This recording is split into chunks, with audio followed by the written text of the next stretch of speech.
Alrighty.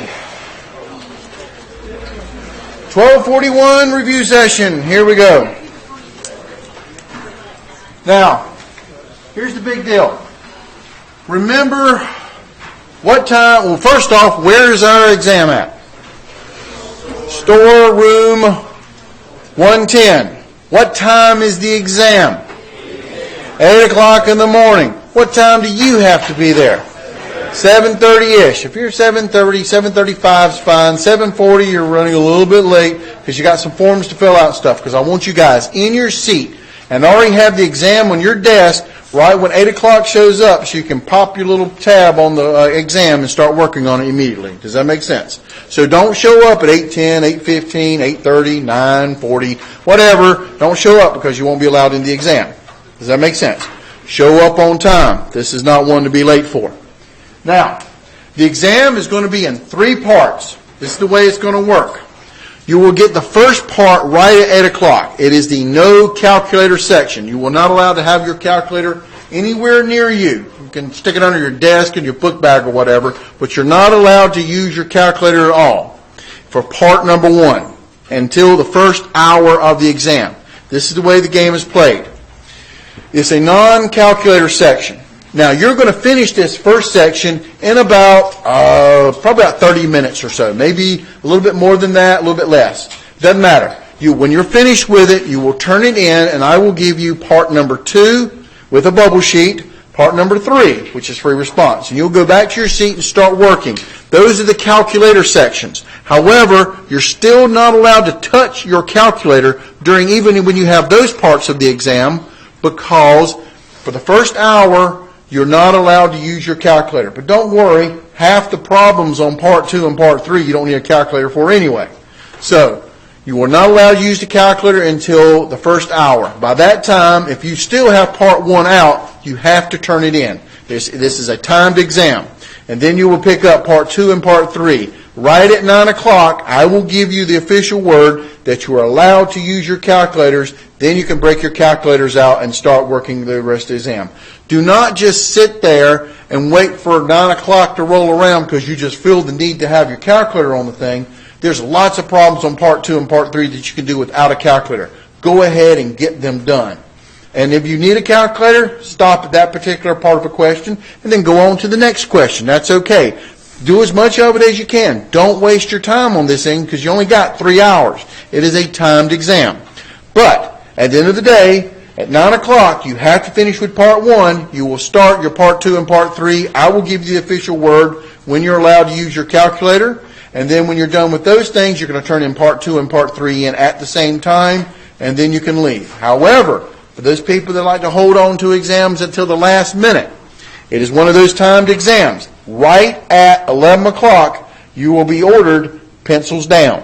You have to drop your pencils, whatever, and then take your test and turn it in at that time. You cannot sit there and try to squeeze out another 2 minutes out of this thing. This is a departmental exam. It doesn't work like this. I don't have a say in it. It's 11 o'clock. You have to stop the exam immediately. Does that make sense? That's why it's time, so don't show up late to this thing. But honestly, most folks finish this exam within 2 to 2.5 hours, honestly. But there are still some folks that I will have to pull the exam out of because they're going to hold on to it until the bitter end. That's the way it is. All right, so this first part is no calculator section. Notice how the exam is arranged here. You've got to make sure you have your classic number 2 pencil, Bengay pencil. It is a law. It's a bubble sheet exam on the multiple choice. This part 1, you must turn in your answer sheet part 1 by 9 o'clock. You should be able to turn it in way before then. All right? And then you'll get part 2 and part 3. You will be allowed to continue working on the exam, and I'll give you part 2 and part 3, but you're not allowed to touch the calculator until I tell you so. All right. This particular year, they loved small font. Sorry. So here's problem number 1. So if you actually look at it legitimately, it looks like this. So if you're half blind, well, you're just in trouble here. But luckily, we have the autofocus zoom in button, so we can blow this sucker up so we can at least read it. So here we go. Here we go. First thing they start out with, just like our textbook, main point of calculus is limits. Let's take limit of this guy. Now, Follow your nose. Take the limit as x approaches negative infinity of 2 times x squared plus x minus 1. Well, x is going to negative infinity, so follow your nose. 2 times negative infinity quantity squared plus negative infinity minus 1. Now, what is negative infinity quantity squared? When you square a negative, it's positive. That's infinity. Then double it. That's even a bigger infinity. I will denote that by this thing here. That's a bigger positive infinity. But then this will be minus one of the infinities, a little infinity, minus 1. So you kind of have to follow your nose. Now this is a bigger infinity because you doubled the infinity after you squared it. So squaring an infinity really made it big. Then doubled it made it even bigger. Minus a little bit of infinity, minus 1. What is your answer going to be? Infinity. And notice they put, was it infinity or negative infinity? Because when you square it, made it positive, this guy got bigger. The answer is B. The limit's going to infinity. Does that make sense? Number 2. Number 2 asks you, take the limit as x approaches 1/5 from the plus side. Remember your limit laws. Alright, so if I plug this thing in, rule 1 of limits, plug in a number. This is equal from the plus side. This will be 1/5 from the plus side divided by 10 times 1/5 from the plus side minus 2. Because all limits are just plugging in numbers. Now, what's 10 times a fifth? 2 from the plus side. So this is 1/5 from the plus side divided by 2 from the plus side minus 2. Following your nose again. What is 2 from the plus side minus 2? 0. Thank you. 0 from the plus side. So I got 1/5 up here over 0 from the plus side. And we had a rule. What is, regardless of the 1/5, what is 1 over 0 from the plus side? Let's go through our rules again. What's 1 over 0? Officially, 1 over 0 is undefined. But 1 over 0 on the plus side, if once 1 over something really small positive, is positive infinity. 1 over 0 from the left side is negative infinity. However, 1 over plane 0 is a D and E. Does not exist. Just to remind you of some of your rules you're supposed to know. So, 1/5 is positive times 1 over infinity. 0 to the infinity side, 0 on the plus side is going to equal to positive infinity. So what's my answer on this one? The answer is C. All right, let's scroll back down. Does that make sense? Again, knowing your rules. Questions? Number 3. Notice, no calculators. I haven't plugged in anything anywhere. I just know my rules. Take the limit as x approaches negative infinity of this guy. Uh-oh. Here we go. Plug it in. What's negative infinity quantity squared? Infinity times e to the negative infinity. Another rule we have to know. What's e to the negative infinity? Another rule we know is 0. So this is infinity times 0. That is an indeterminate form, but non-L'Hopital rule type. You remember, L'Hopital's rule, you had to do function over a function, right? And then you took the derivative of the top over the derivative of the bottom and replug in your limit. That's L'Hopital's rule. This is indeterminate form, 0 times infinity, but it's not L'Hopital's rule because it's got to be a fraction, something over something. So how do I turn this guy into a fraction so I can do L'Hopital's rule? Because this is another indeterminate form type. I want to take one of these two guys and stick him on the bottom. Which one's the easiest guy to stick on the bottom? No. This guy's already got an exponent. How hard is it to take something that already has an exponent and stick him on the bottom? And when it sticks on the bottom, what does it become? Alright. So this will be the limit as x approaches negative infinity of x squared over e to the negative x.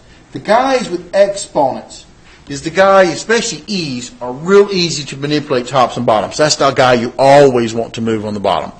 In case you screw it up and you put the wrong guy on the bottom and you start taking the derivative of this guy and it blows up out of proportion and you can't figure out what's going on with it, stop, go back to the original problem and take the other guy and stick him on the bottom. That's probably where you screwed it up at. Does that make sense? If you get into a trouble, you may have gotten the wrong guy to stick on the bottom. But the E dudes are always the dudes to stick on the bottom. Does that make sense? There's a hint for you. All right. Now, If I plug in negative infinity squared is positive infinity. What's e to the negative infinity? What's a negative infinity?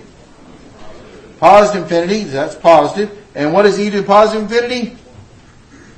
Remember, e to the infinity is infinity. Things you were supposed to know. All right?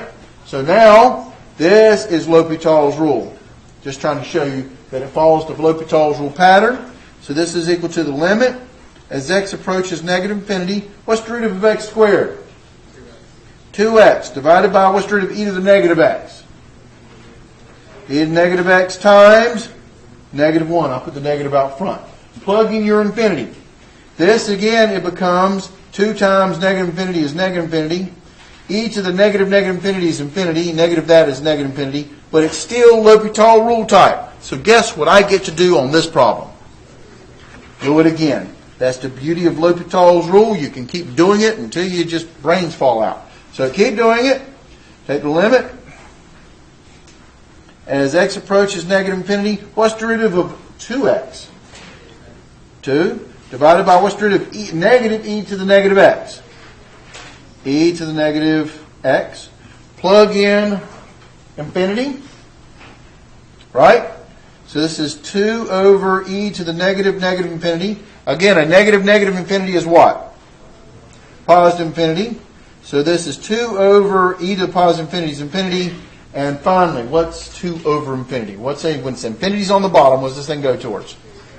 All that work to show it converges to 0. So the limit is equal to 0, which is answer B. But I had to do L'Hopital's rule twice on this guy.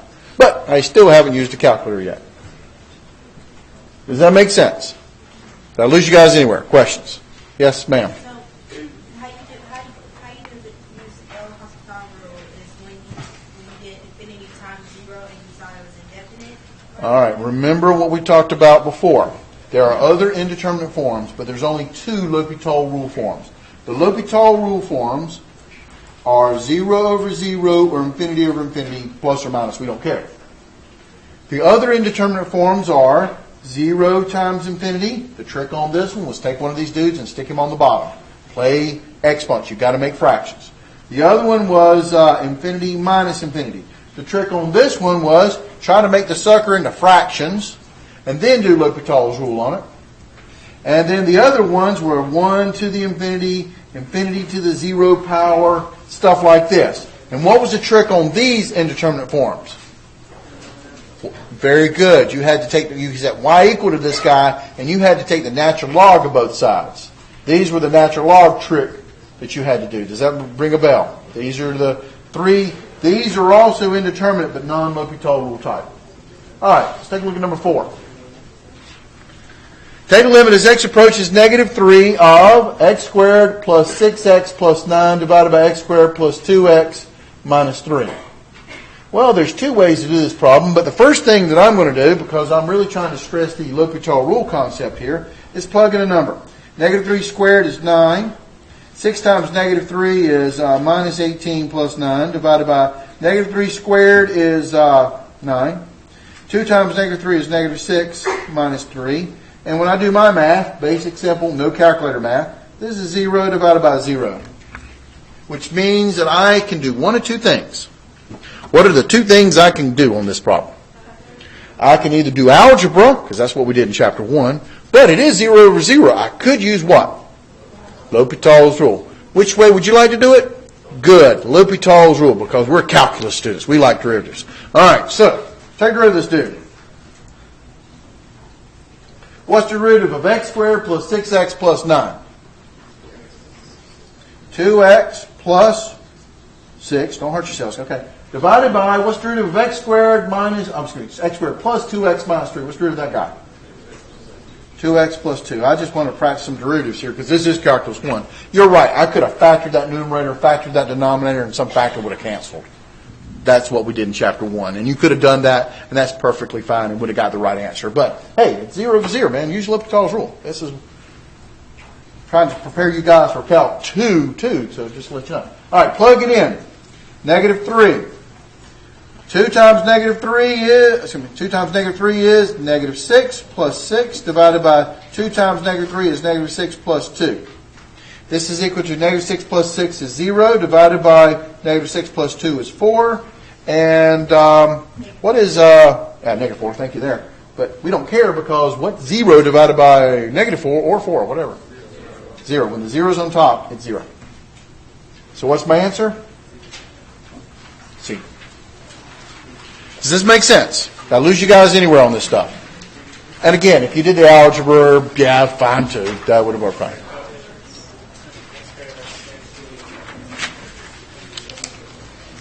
All right, let's see what else you remember. They must have beat you guys to death on limits on this particular exam this year. That's all right. It was all about chapter 1, and then we went back and revisited again in chapter 3, whatever. Okay, so here we go. The limit. We have the limit as x approaches 0 of 2x divided by the square root of x plus 1 minus 1. Well, plug in 0. If I plug in 0, 2 times 0 is 0, divided by 0 plus 1 is 1. Square root of 1 is 1, minus 1 is back to 0 again. Again, it's 0 over 0. I have two options. I can either use L'Hopital's rule, or I can use algebra. Let's say I want to use algebra on this one just to practice something different. What algebra technique would you use based upon the way this thing looked? Very good. You got to multiply by the conjugate of the denominator. Let's do that. Let's practice some algebra skills here. Times. What is the conjugate of the denominator? Square root of x plus 1 plus 1. Square root of x plus 1 plus 1. When you multiply this thing out, remember, you pull out the conjugate stuff. What's the square root of x plus 1 times square root of x plus 1? X plus 1. Square root of x plus 1 times 1 is plus square root of x plus 1. Negative 1 times square root of x plus 1 is negative square root of x plus 1. And negative 1 times 1 is negative 1. You'll notice that the inner outer, when you multiply by conjugates, always cancel. In this case, so do the ones. On the numerator, you never multiply out the conjugate. You leave everything factored because you want somebody to cancel. This leaves you, when the entire denominator is pretty much canceled, does leave you an x. You're left with 2x times the square root of x plus 1 divided by x. What happens to the x's? They're going to cancel. And then after they cancel, I'm off the page, sir. After they cancel, what are we going to do? After we cancel, all we got to do now is just plug in the number. Take the limit as x approaches 0 of 2 times the square root of, it'll be 0 plus 1 plus 1, plugging in my number. 0 plus 1 is 1, and 1 times 1 plus 1, order of operations. 1 plus 1 is 2 times 2. What's 2 times 2? 4. So what is my answer? The limit is equal to 4. Does this ring a bell? On this kind of problem, here's your problem with this one. Take a look at the next one. You don't have an option on this one. You take the limit as x approaches 5 from the left side of the absolute value of x minus 5 divided by x minus 5. First off, if I plug in 5, I get 0, absolute value of 0 is 0 over 0, indeterminate form. The problem is, I could use L'Hopital's rule. But how do you take rid of an absolute value? Pretty much you don't, unless you want to rewrite it as a piecewise function, which we probably don't want to do. So this is not going to work on L'Hopital rule because it's kind of the absolute value function has a problem. So, and it's absolute value, and I can't take derivative, and I can't factor. There's no algebra doing this thing. So you got to go back to the first day of limit class, which is this. I'm going after 5 from the left side. I'm going to do a t-bar. You can always get a limit. Just go after the number, incrementally close. What number are we going for? 5 from which side? Left side. So let's think about our number line. Here's 5. Here's 4. Here's 6. The left side of 5 is over here. So I'm going to 4.9, 4.99, and that's probably good enough. Just a couple of problems. Remember, we don't have calculators, but we can do stuff in our head. What is 4.9 minus 5? Negative 0.1. Absolute value. 0.1. divided by, what is 4.9 minus 5? Negative 0.1. Well, don't hurt yourselves. What is 0.1 divided by negative 0.1? Pretty much, negative 1. And if I just to make sure, I always do at least two numbers, 4.99. 4.99 minus 5 is negative 0.01. Absolute value is 0.01 divided by 4.99, which is 4.99 minus 5, which is negative 0.01. And positive 0.01 divided by negative 0.01 is negative 1. So guess what my limit is going towards? As this thing goes to 5 from the left side, this side is going to pretty much negative 1. Answer is A. Does that make sense? They love this kind of problem because your L'Hopital rule and your algebra tricks don't help you out. It's literally a plug and chug. Go back to the original definition of what you do with a limit. Let's take a look at number 7. Plug it in. And yes, you have to know trig. It is a prerequisite for this class. Help me out here. Plug in. The first thing you do with limits is always, if you've learned anything in my class about limits, first thing you do with limits is plug in a number. What's 4 times 0? What's the sign of 0? Sign of 0 is 0. This is what worries me about you people. Know your trig. The sign of 0 is 0. And what is 2 times 0? This is classic 0 over 0. So with this kind of problem, and especially with trig, what do you want to do? L'Hopital's rule. So take the limit. As x approaches 0 of, what is the derivative? Here we go, our calculus now. What is the derivative of the sine of 4x? What's the derivative sine function?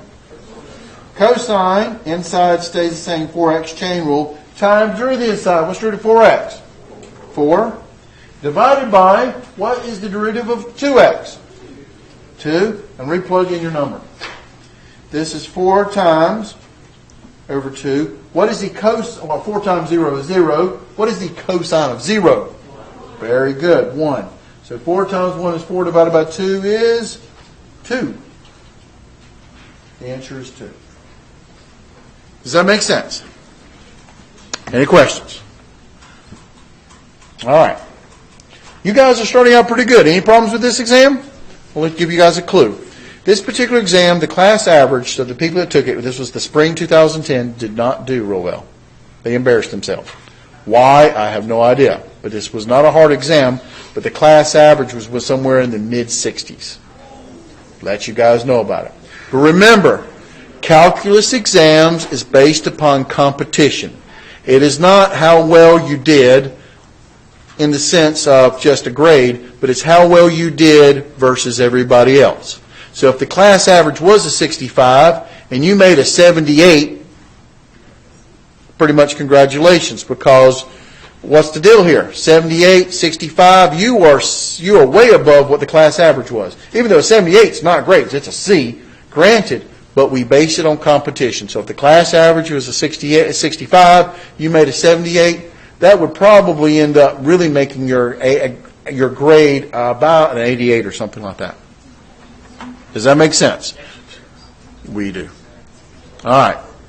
So that's an encouraging talk for you guys to do your best. But remember, it is competition. And for everybody who made above a 65 on that exam, there was your counterpart sniveling, drooling, making a 42 on that exam. It's a bell-shaped curve. Remember that. All right. So let's take a look at the next guy. Take the derivative of 2x times the sine of x. What rule are you going to use? First thing we do when you take the derivative. This is our symbol for derivative. What's the derivative of 2x times the sine of x? What rule are you going to use? Product rule. Product rule. Remember your rules. Derivative of the first times the second plus the first times derivative of the second. What's derivative of first? What's derivative of 2x? 2. Derivative of the first times the second plus the first 2x times derivative of the second. What's derivative of sine x? Cosine of x. And does this guy happen to match up to anything that you recognize? Very good.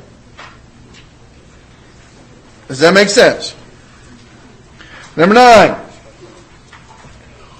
The derivative of the function. F of x equals, parentheses, 5x squared minus 2x, quantity cubed. What rule are you going to use? Chain rule. Chain rule. Derivative of the outside, inside stays the same time, derivative of the inside. So, what is f prime of x going to be?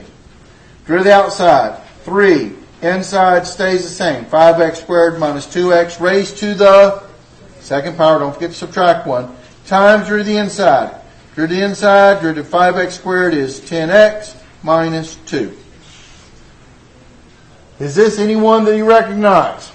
No. What did they do to try to mess you up in terms of your answers? Well, they put these two guys together. They left this guy alone.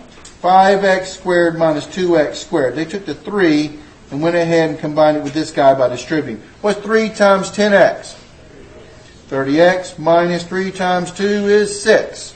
So which one is that guy? Answer is D.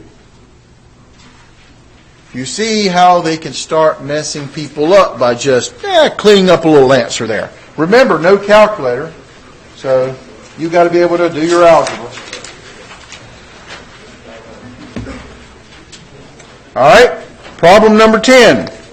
Problem number 10 says take derivative of the function f of t is equal to 1 divided by the square root of 2t.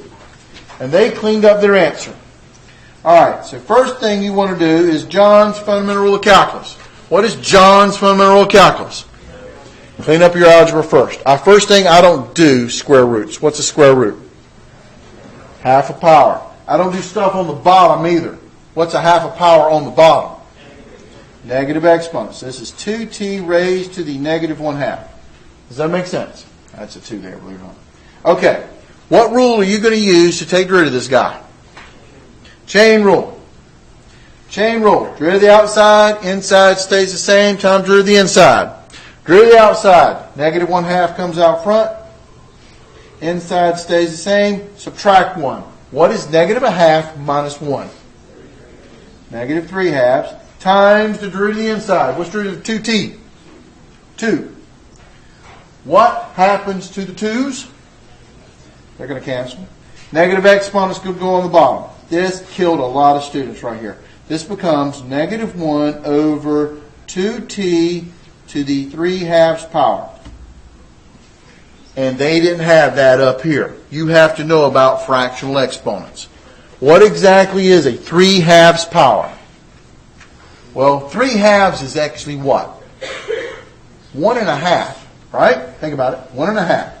This is the same thing as negative 1 over 2t to the first times 2t to the negative to the 1/2. Let me do that. It's on the bottom there. Why? Because I broke it off. It's 1.5. And remember, when you multiply, you add exponents. It's just algebra cleanup. So they cleaned it up, and 1/2 a power is a square root. So the answer is negative 1 over 2t times the square root of 2t, which is answer A. Oh, I'm sorry, I ran off the page here. If you wanted to, you could have done this. 3/2 power. If you didn't like this method, don't worry, I got more methods up my sleeves here. All right, here we go. 3/2 power. This means 2t cubed square rooted, right? 3/2. The numerator is your power. The denominator is your radical. You with me? There are 3 of these guys. Square root of 2t, 2t, 2t. It's a square root. For every pair, you get to pull 1 out. This is 2t times the square root of 2t. I got the same thing there. It's just on the bottom. Does that make sense? Your choice, but it doesn't matter. You got to know how to do it. There's A. Take a look at the next guy. Uh-oh, trig. Hope we remembered it. First off, g of theta is equal to, this is the lazy man mathematician notation. Tangent squared of 5 theta. What does that really mean? It is the tangent of 5 theta, quantity what? Squared. So what rule are you going to use to take rid of this guy? Chain rule within chain rule. Derivative of the outside, inside stays the same time derivative of the inside. Derivative of the outside. 2 comes out front, the inside, tangent of 5 theta stays on the inside, raised to the first, times the derivative of the inside. What's the derivative of tangent of an angle? Secant squared of your angle, 5 theta. Derivative of tangent is secant squared. Yes, you have to know this stuff. Times derivative inside of that guy. You keep taking derivative insides until you run out of insides. Inside is the angle. What's derivative of 5 theta? Times 5. They put together their two constants. What's 2 times 5? So g prime of theta is equal to 10 times the tangent of 5 theta, to the first power is it, himself, times the secant squared of 5 theta. And which answer is this guy? It's C. Does that make sense? Number 12. Take derivative of this guy. dy dx. That's the first derivative. All right? Take a look at my problem here. I got y equals 5x divided by x cubed minus 4. What rule are you going to use to take derivative of this guy? Quotient rule. What's the quotient rule? Derivative of the top times the bottom minus the top times derivative of the bottom all over the bottom squared. So dy dx, the derivative, is going to be quotient rule. Derivative of the top, derivative of 5x is 5. Derivative of the top times the bottom, x cubed minus 4. Derivative of the top times the bottom minus the top, 5x times derivative of the bottom. What's derivative of x cubed minus 4? 3x squared all over the bottom, x cubed minus 4 squared. Derivative of the top times the bottom minus the top times derivative of the bottom all over the bottom squared. Understand why this test killed a lot of students. They could get it down to here, and then they just fell apart because they just couldn't figure out which answer this is, because this is not the answer that matches to my guys. What do I have to do to this thing to get the answer? Clean it up. All right, I'm going to distribute. This would be equal to 5x cubed minus 20. And a negative 5x times a 3x squared is a minus 15x cubed all over x cubed minus 4 quantity squared. So 5x cubed, sorry, off the page there. 5x cubed minus 15x cubed. What's that? Negative 10x cubed minus 20 all over x cubed minus 4 quantity squared. Is this one of my answers in here? Which one is it? Very good. Let's see. But careless errors will make you pick the wrong one, because you got to remember, for careless errors, they've tried to rethink all the possible ways you could have screwed this problem up, and they're going to try to stick one of these guys as one of your answers. This is what we do. We come think up late nights and look at the mistakes students make and remember them so we can actually put those answers on their bubble sheet. We have nothing else to do. Okay, so looking at the next guy. Take derivative of this guy. F of x is equal to x squared plus 4x plus 3 divided by the square root of x. We're going to look at this problem and never forget this. When you see this problem and it says take derivative, your first instinct is use the quotient rule. Derivative of the top times the bottom minus the top times derivative of the bottom all over the bottom squared. And that would be wrong. But don't ever forget John's fundamental rule of calculus. What is John's fundamental rule of calculus? Clean up your algebra first. That is a single denominator. It's easy to clean up. It'll make making the derivative a lot simpler. Does that make sense? What's a square root? X to the half a power. So I'm not taking derivative yet, but with a single denominator, I can put it under each term in the numerator and make it a lot simpler to clean up. And if you look at the answers, the way they describe the answers is exactly what they did. That's a 1/2 there. Does that make sense? Now, when you divide, what do you do with exponents? Subtract. F of x is equal to x squared divided by x to the 1/2 is equal to x to the what? 3/2. Plus 4x to the first divided by x to the 1/2 is x to the 1/2. 1 minus a half is a half. Plus, don't like stuff on the bottom, that becomes 3x to the negative 1/2. Now, don't forget, that's not the answer. What's my answer? Derivative of this guy. That was the whole purpose. All this was just cleaning it up. The derivative would be 3/2 x subtract 1 to the 1/2 plus, bring down your half, 4 times a half is 2x to the subtract 1, negative 1/2. Then derivative of this guy, negative a half times 3 is negative 3/2 x to the subtract 1, negative 3/2. Does that make sense? And your answer is which one? D. As long as you cleaned it up like that, which would have been should have been your first move anyway, you can definitely see what the answer is. If you did your quotient rule to begin with, good luck. You have a large road of algebra to clean that guy up to get it back looking like this.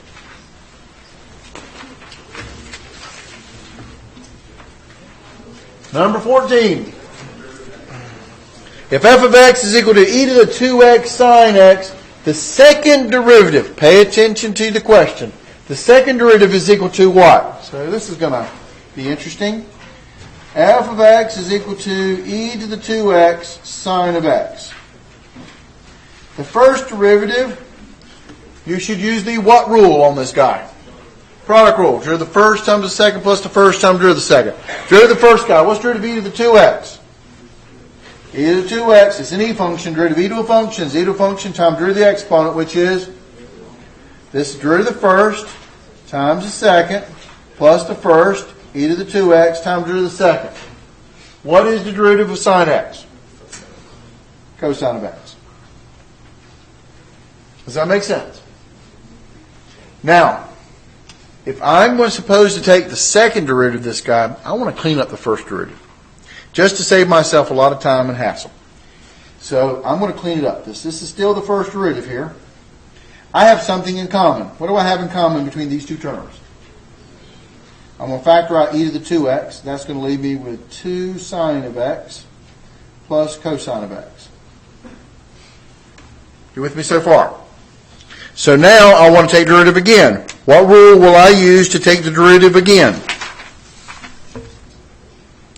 Product rule. Derivative of the first times the second plus the first times derivative of the second. Again. So, second derivative. Product rule. Derivative of the first. What's derivative of e to the 2x? E to the 2x times 2. Derivative of the first times the second. 2 sine x plus cosine of x.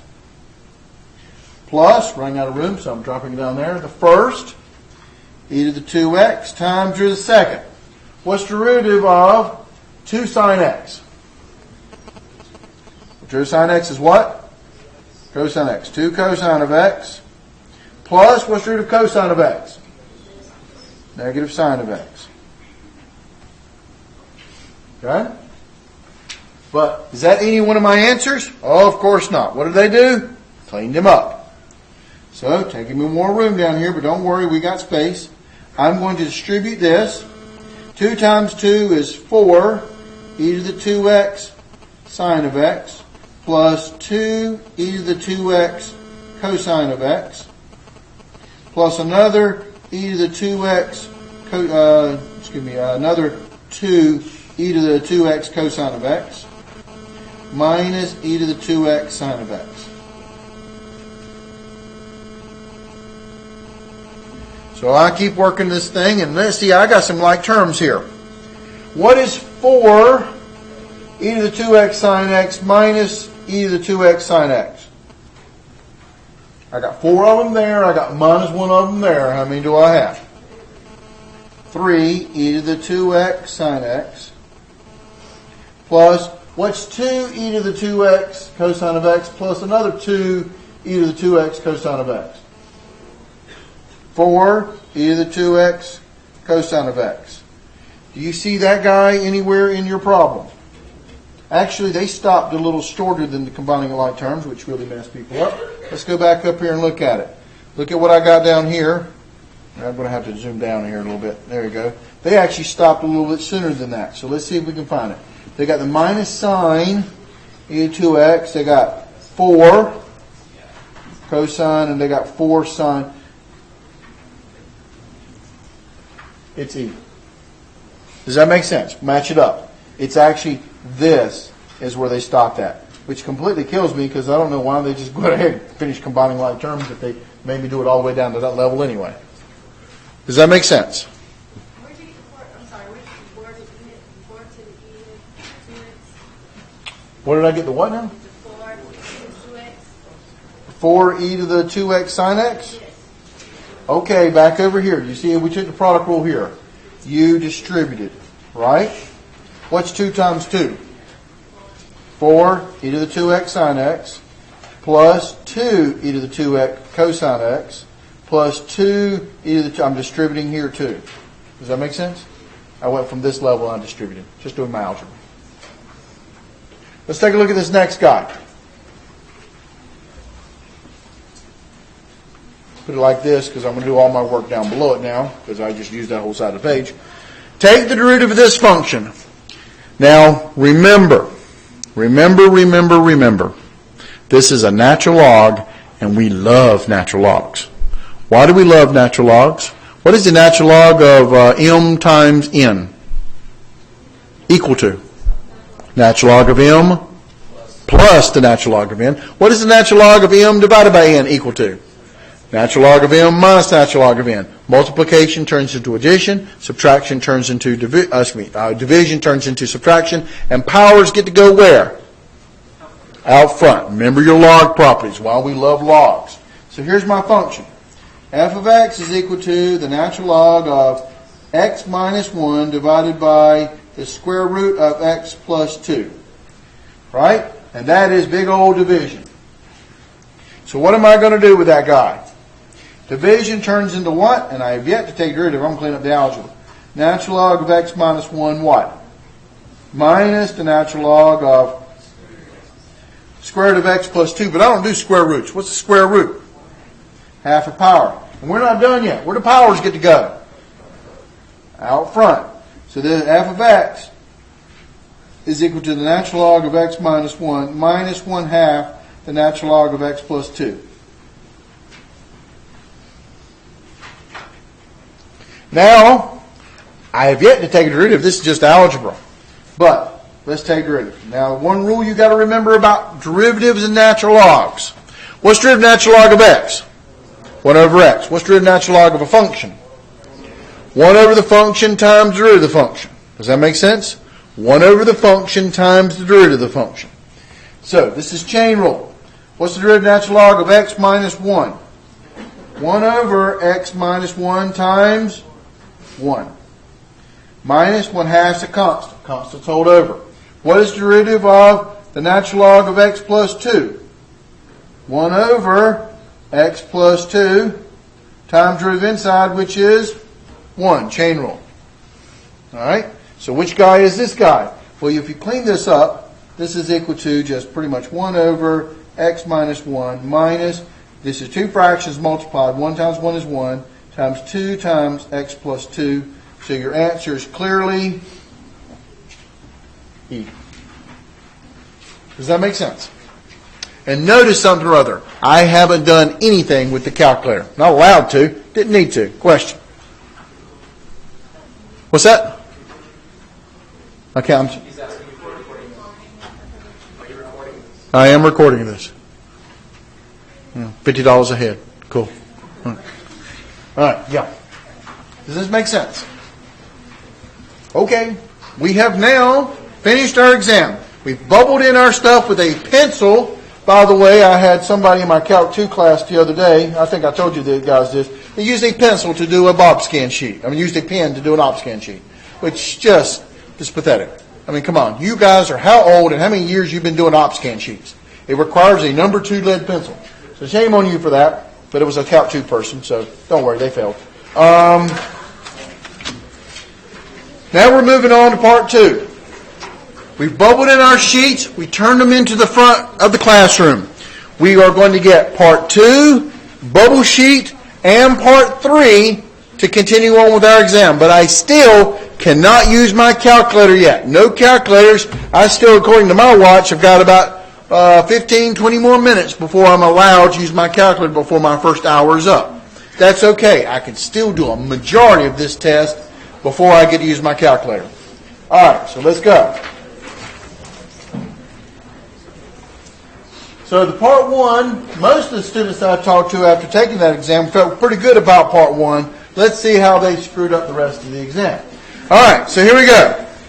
For the function f of x, whose graph is given below, choose the correct statement. So these are questions about statements. Now, alright. F of 3 is equal to the limit, the correct one. Does f of 3 equal to the limit as x approaches 3? Well, here's 3. F of 3 is the dot. Does that equal to the limit? What happens at the limit as x approaches 3?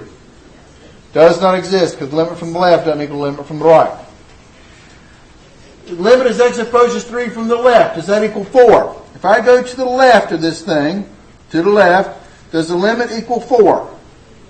And it looks like 4 to me. So, yep, I believe this is a true statement here. So I'm going to keep that one kind of in the back of my mind. I like that guy. But let's just check the rest of these guys. F of x is equal to, is right continuous at x is equal to 3.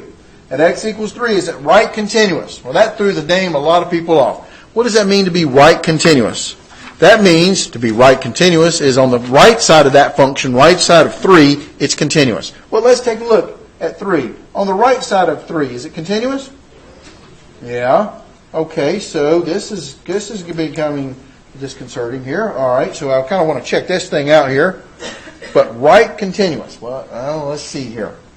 There's one little problem with right continuous, and I'm going to talk about it. This right continuous, to be right continuous, you've got to be continuous from the right, and remember, to be continuous, you also have to equal to the limit value. What is my limit value? It's an open circle. That's the problem. It's a dots up there. This is right continuous. Does that make sense? So this guy is actually not true because the dot is not where the hole is at. That's right continuous. Does that make sense? Remember, okay, let's stop for a second. What is the definition of continuous from a calculus perspective? For a function to be continuous, the function has to exist, the limit has to exist, and what's the third thing? They have to be what? Equal. The limit has to exist, the limit does exist. The function of value exists, the function is the dot, and they have to be equal. But to be right continuous, you just don't worry about the left side of the graph, but you still have that. The limit has to exist, the functional has to exist, and they have to be equal. The dot doesn't equal the whole. That's why this is false. Okay? Number 3. F of x has an infinite discontinuity at x equals 3. Well, x equals 3, fine, it's discontinuous. So what is this infinite discontinuity? Well, is it infinite discontinuity? Well, no, there's only one little hole there that it's actually discontinuous at. So it's discontinuous at actually, but not this infinite discontinuity. So this word is throwing us off. There's not an infinite number of holes in the thing. All right, number 2. E. Is 2 equal to the limit from, as x approaches 3 from the left? And does limit x approaches 3 from the right? Do they both equal 2? Well, the limit from the right doesn't even equal 2. The limit from the left doesn't equal 2. These two guys exist, but is it equal to 2? No, the 2 is actually right there, and neither one of my limits from the left or limit from the right equal to 2. So which one is the only true answer? True answer was B. Does that make sense? Yeah, exactly. Vertical asymptote. That's exactly what they were referred to as an infinite discontinuity. Would be a vertical asymptote where the function would blow up and blow down, and exactly. All right, let's take a look at the next guy. Number 2. This messed a lot of people up because they forgot their theory about squeeze theorem. With squeeze theorem, you kind of want to bound the function from either side, and there's always a standard trick on bounding because it's usually dealing with a trig function. Especially with sines or cosines. Help me out here. What is a sine function and a cosine function? Those two guys, what are they always bounded between? Negative 1 and 1. They're always bounded between negative 1 and 1. Not sine squared or cosine squared. Sine function oscillates between negative 1 and 1, and cosine function oscillates between negative 1 and 1. So to use the squeeze theorem, you want to take this guy and bound him. This was our idea behind squeeze theorem. So this guy is bounded between negative 1 and 1. So you're going to do this. Take the limit as x approaches 0 of 2x squared times negative 1. This will be less than or equal to the limit as x approaches 0 of 2x squared sine of 2 over x cubed, which is less than or equal to the limit as x approaches 0 of 2x cubed times positive 1. I'm bounding the sine function right here, regardless of that 2 over x cubed thing. That's just the angle. The sine function itself is bounded between negative 1 and 1. This is called the squeeze theorem. We're squeezing the sine, and we're really focusing on this part here. Now, just take the limit of this guy. What's the limit as x approaches 0 of 2x squared times negative 1? Well, remember, the whole idea behind limits is plugging a number. 2 times 0 squared is pretty much 0. Times negative 1 is still 0, so that's 0. Is less than or equal to the limit as x approaches 0 of 2x squared times the sine of 2x over x cubed is less than or equal to, now take limit of this guy. Getting rid of the trig function, that's kind of helpful. This is the squeeze theorem idea. Plug in 0 there. 0 cubed is still 0, times 2 is still 0, times 1 is still 0. That part's 0. So if bounded below the limit goes to 0, and above the limit goes to 0, it squeezes the middle part, and what has it got to go to? So the answer to this problem is it's got to be 0. So the answer would be B. It must be 0.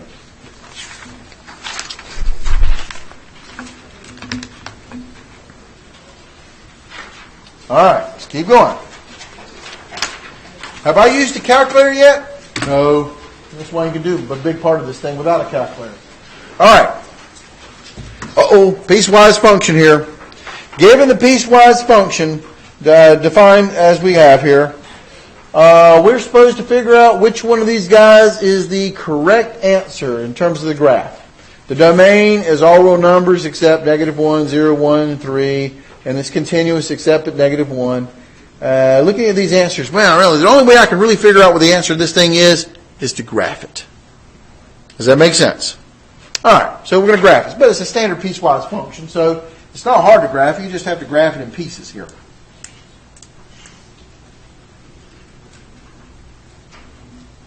All right, so what are my numbers here? And let's see here. Greater than 1, yeah. Between 0 and 1 and less than 0.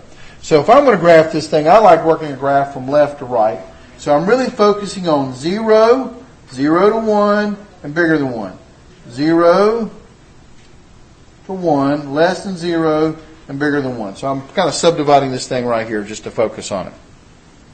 All right. So if I'm less than 0, I'm going to graph this guy. This is less than 0. I'm sorry for the autofocus thing here. Let me do this for just a second. All right. Less than 0, I'm going to graph this function. What does this function look like? If I graph it, at 0, I'm going to get 1 over 1 plus 1, which is 1. So at 0, I'm going to get 1. Right? But it's going to be a nice little open circle there, right at 1. But for this guy, if I graph it, I got vertical asymptote one place. Where's my vertical asymptote at? Negative 1, which is in my range. So here at negative 1, I have this. So this graph looks like what? This. And on the other side of this thing, if I graph numbers less than this guy, it looks like this. Again, if you don't believe me, we do have a calculator. And if you wanted to wait for the calculator section, you could. But I could graph it, but I'm just graphing this part here. 1 divided by x plus 1. And if I do a zoom 6, I have a vertical asymptote in the middle. So it does that, it does this. But remember, it stops at 0 right there. So this is what I'm trying to draw. That's less than 0. Now what about graphing between, let's pick it up at 0. 0 to 1. If I plug in 0 into this thing, 0 squared is 0 plus 1 is 1. So I filled in my closed-in dot. And then I'm going to graph it to 1. 1 squared is 1 plus 1 is 2. So it's up here at 2. So 1, I got 2. And what is this graph right here? What does it look like? X squared plus 1. What is that equation of? Parabola. So I'm just going to go over graph of my piecewise function. There it is right there. But, wait a minute. That's open parentheses there, so I've got to have an open circle. Sorry about that. Because it doesn't equal 1. Now, we want to pick it up with this guy. X is greater than or equal to 1. I'm going to graph 2 times the absolute value of x minus 3. What does an absolute value graph look like? It's a B graph, right? And where's my little point going to be at? It's going to be at what makes this thing 0, which is 3. 1, 2, 3. So if I plug in 1, what is 1 minus 3? Negative 2. Absolute value is 2 times 2 is 4. 3, 4. So there'll be a point up here at 1. At 2, 2 minus 3 is 1. Excuse me, 2 minus 3 is negative 1. Absolute value is 1 times 2 is 2. here. At 3, 3 minus 3 is 0 times 2 is 0. And 4 minus 3 is 1. Absolute value 1 is back to 2 again. And I'm getting my piecewise function, my B graph, my absolute value. So this is what my graph looks like. Does that make sense? Now, all I got to do now is this is no real calculus involved. This is more graph and analyzing. Which one of these things mimics it? Now, there where my calculus comes in at is the concept of continuous. For a function to be continuous, the limit from the left has to equal to the limit from the right has to equal to the functional value. So if you notice, at 0, the limit exists and the functional value exists, and they're all equal to 1. So that limit is 0. The points that I have problems at are at -1 and 1. So all real numbers, the domain of all real numbers is all real numbers. And where's my problem at? Oh, once again, it's -1 is the domain. So this clearly is not my answer. What's the domain of this thing? It's all real numbers. I can graph everything except for -1. All real numbers except -1, 0, and 1. Nope, I graph those guys, so that ain't it. The domain of the function is all real numbers except for -1 and 1. Well, -1 is definitely not in the domain. Is 1 in the domain? Did we graph 1? Yeah, we did. It's right up there. So that ain't it. D. The graph of the function is all real numbers except -1. Well, that's right. It's -1. And the graph is continuous except at -1 and 1. Is it continuous here? No, clearly not. Limit from left doesn't equal limit from right. Here, I definitely got a break. Limit from left doesn't equal limit from right. So I'm thinking this one is true, but let's double check this guy down here. The domain is all real numbers except x equals -1. That's true too. But the graph is continuous except at -1, 1, and 3. Is it continuous at 3? Yes, so that would be wrong. So definitely the answer is D. But you notice how I got this answer was I had to graph my piecewise function. All right, number 4. Suppose that the function f of x is a continuous function on the interval between -1 and 3, and f of -1 equals 4 and f of 3 equals 7. By the intermediate value theorem, we can conclude what? All right, so what is the intermediate value theorem?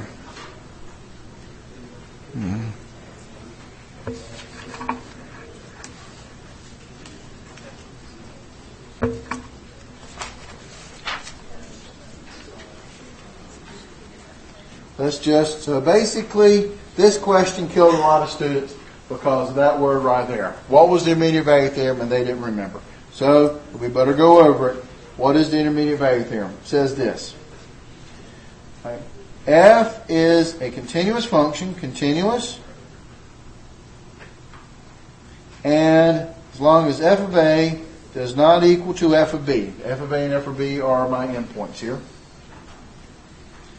Then there exists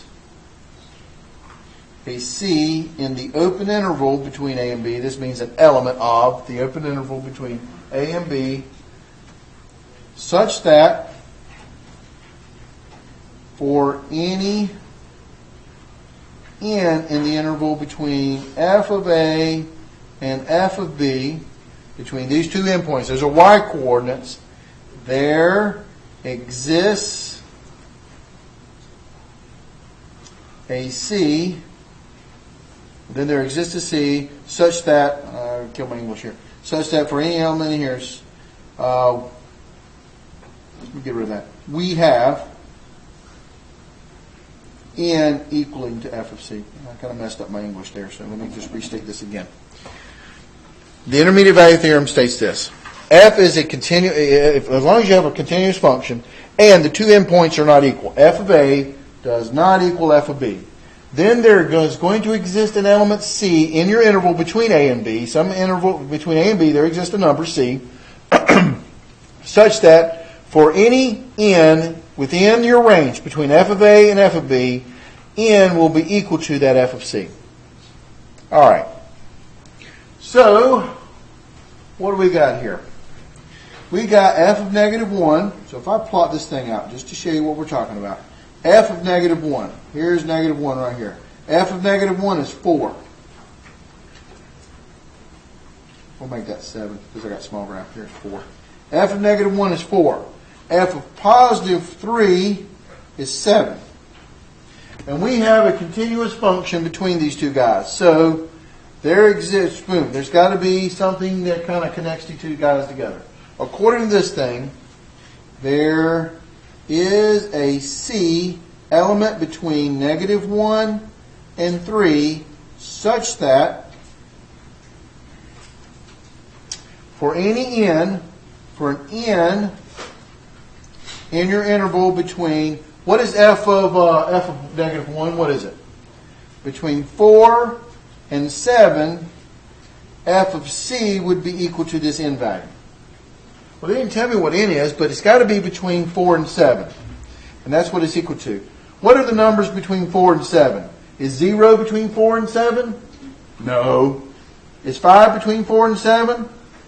Yes, that's a possibility. Is 0 between 4 and 7? No. Is 5 between 4 and 7? Yes. Is 0 between 4 and 7? No. So which one is it?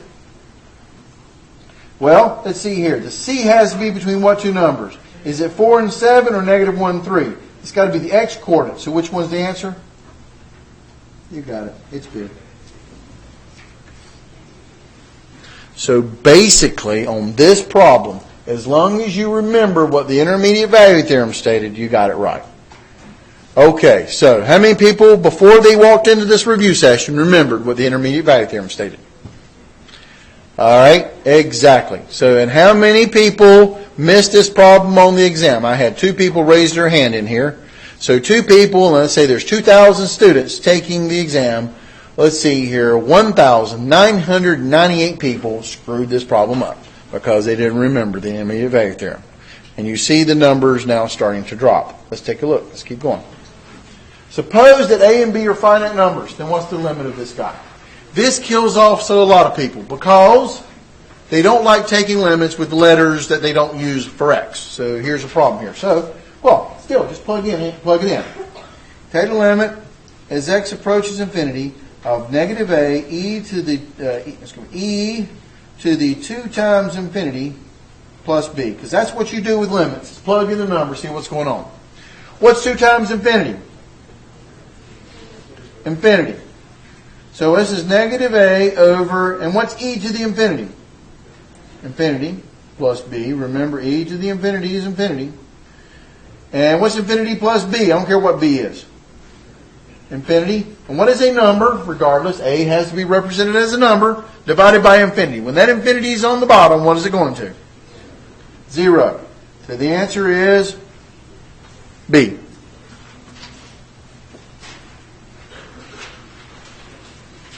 Does that make sense?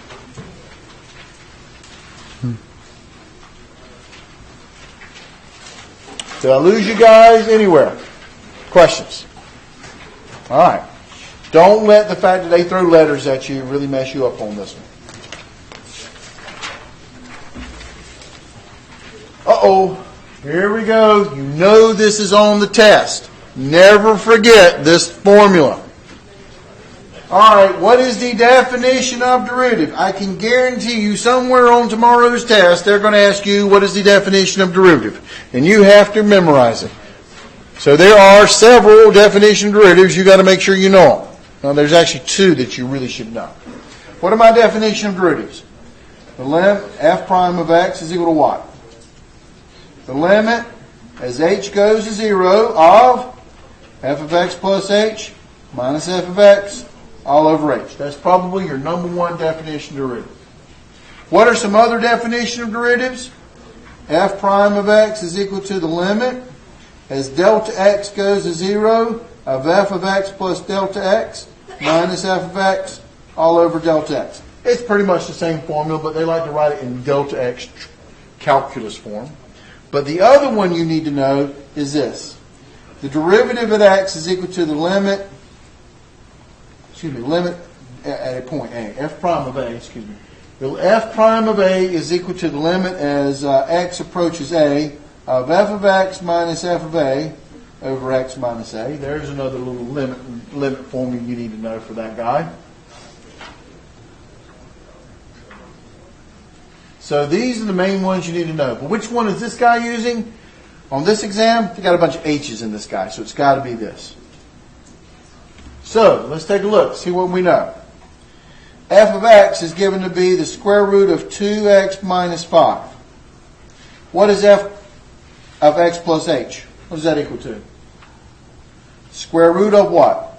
2 times x plus h minus 5. Does that make sense? We write it into our formula now.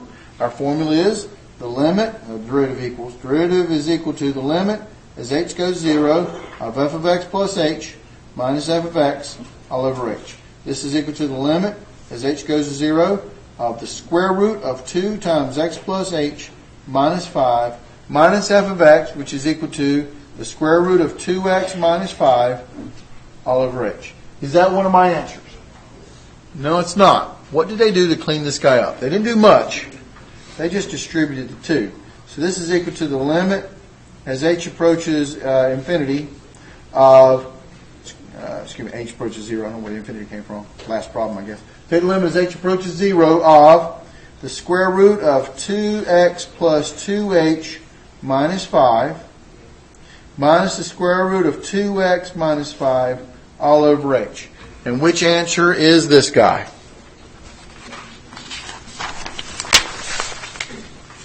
Which answer is it? It's answer A. Does that make sense? Notice the rest of them didn't have the 2 distributing except this one, but then they got the wrong sign up there. All right. Well, that one messed up a lot of people because they couldn't remember definition of derivative, something you definitely want to know. Here is a web work problem. They love to give you one of these web work problems on the exam. This using the chart stuff. And see if you remember your rules. All right. So, here we go. First thing is this. They want you to find f of g of 4. I mean, look at the question. They give you this chart and tell you all this information here. It's 1 to 1. Choose the correct statement. You notice here, f of g prime of 4. And then you got to give me f inverse of g of 6. So we're going to do one at a time. F of g prime of 4. What rule do you use to take derivative of this guy? Composition. This is chain rule. Remember, this is the same thing as you're supposed to be taking the derivative of f of g of 4. And you're supposed to take derivative of this guy. Remember, composition means do this. And I'm going to use a chain rule. Chain rule is you take derivative of the outside, the inside stays the same, times the derivative of the inside. This is the rules, which have messed up a lot of people, but this is right off of web work. Let's see if we can't use our chart. F prime of, what is g of 4? X is 4. The g value is what? 1 times g prime of 4. What's f prime of 1? Well, here's f prime of 1 is equal to what? 5.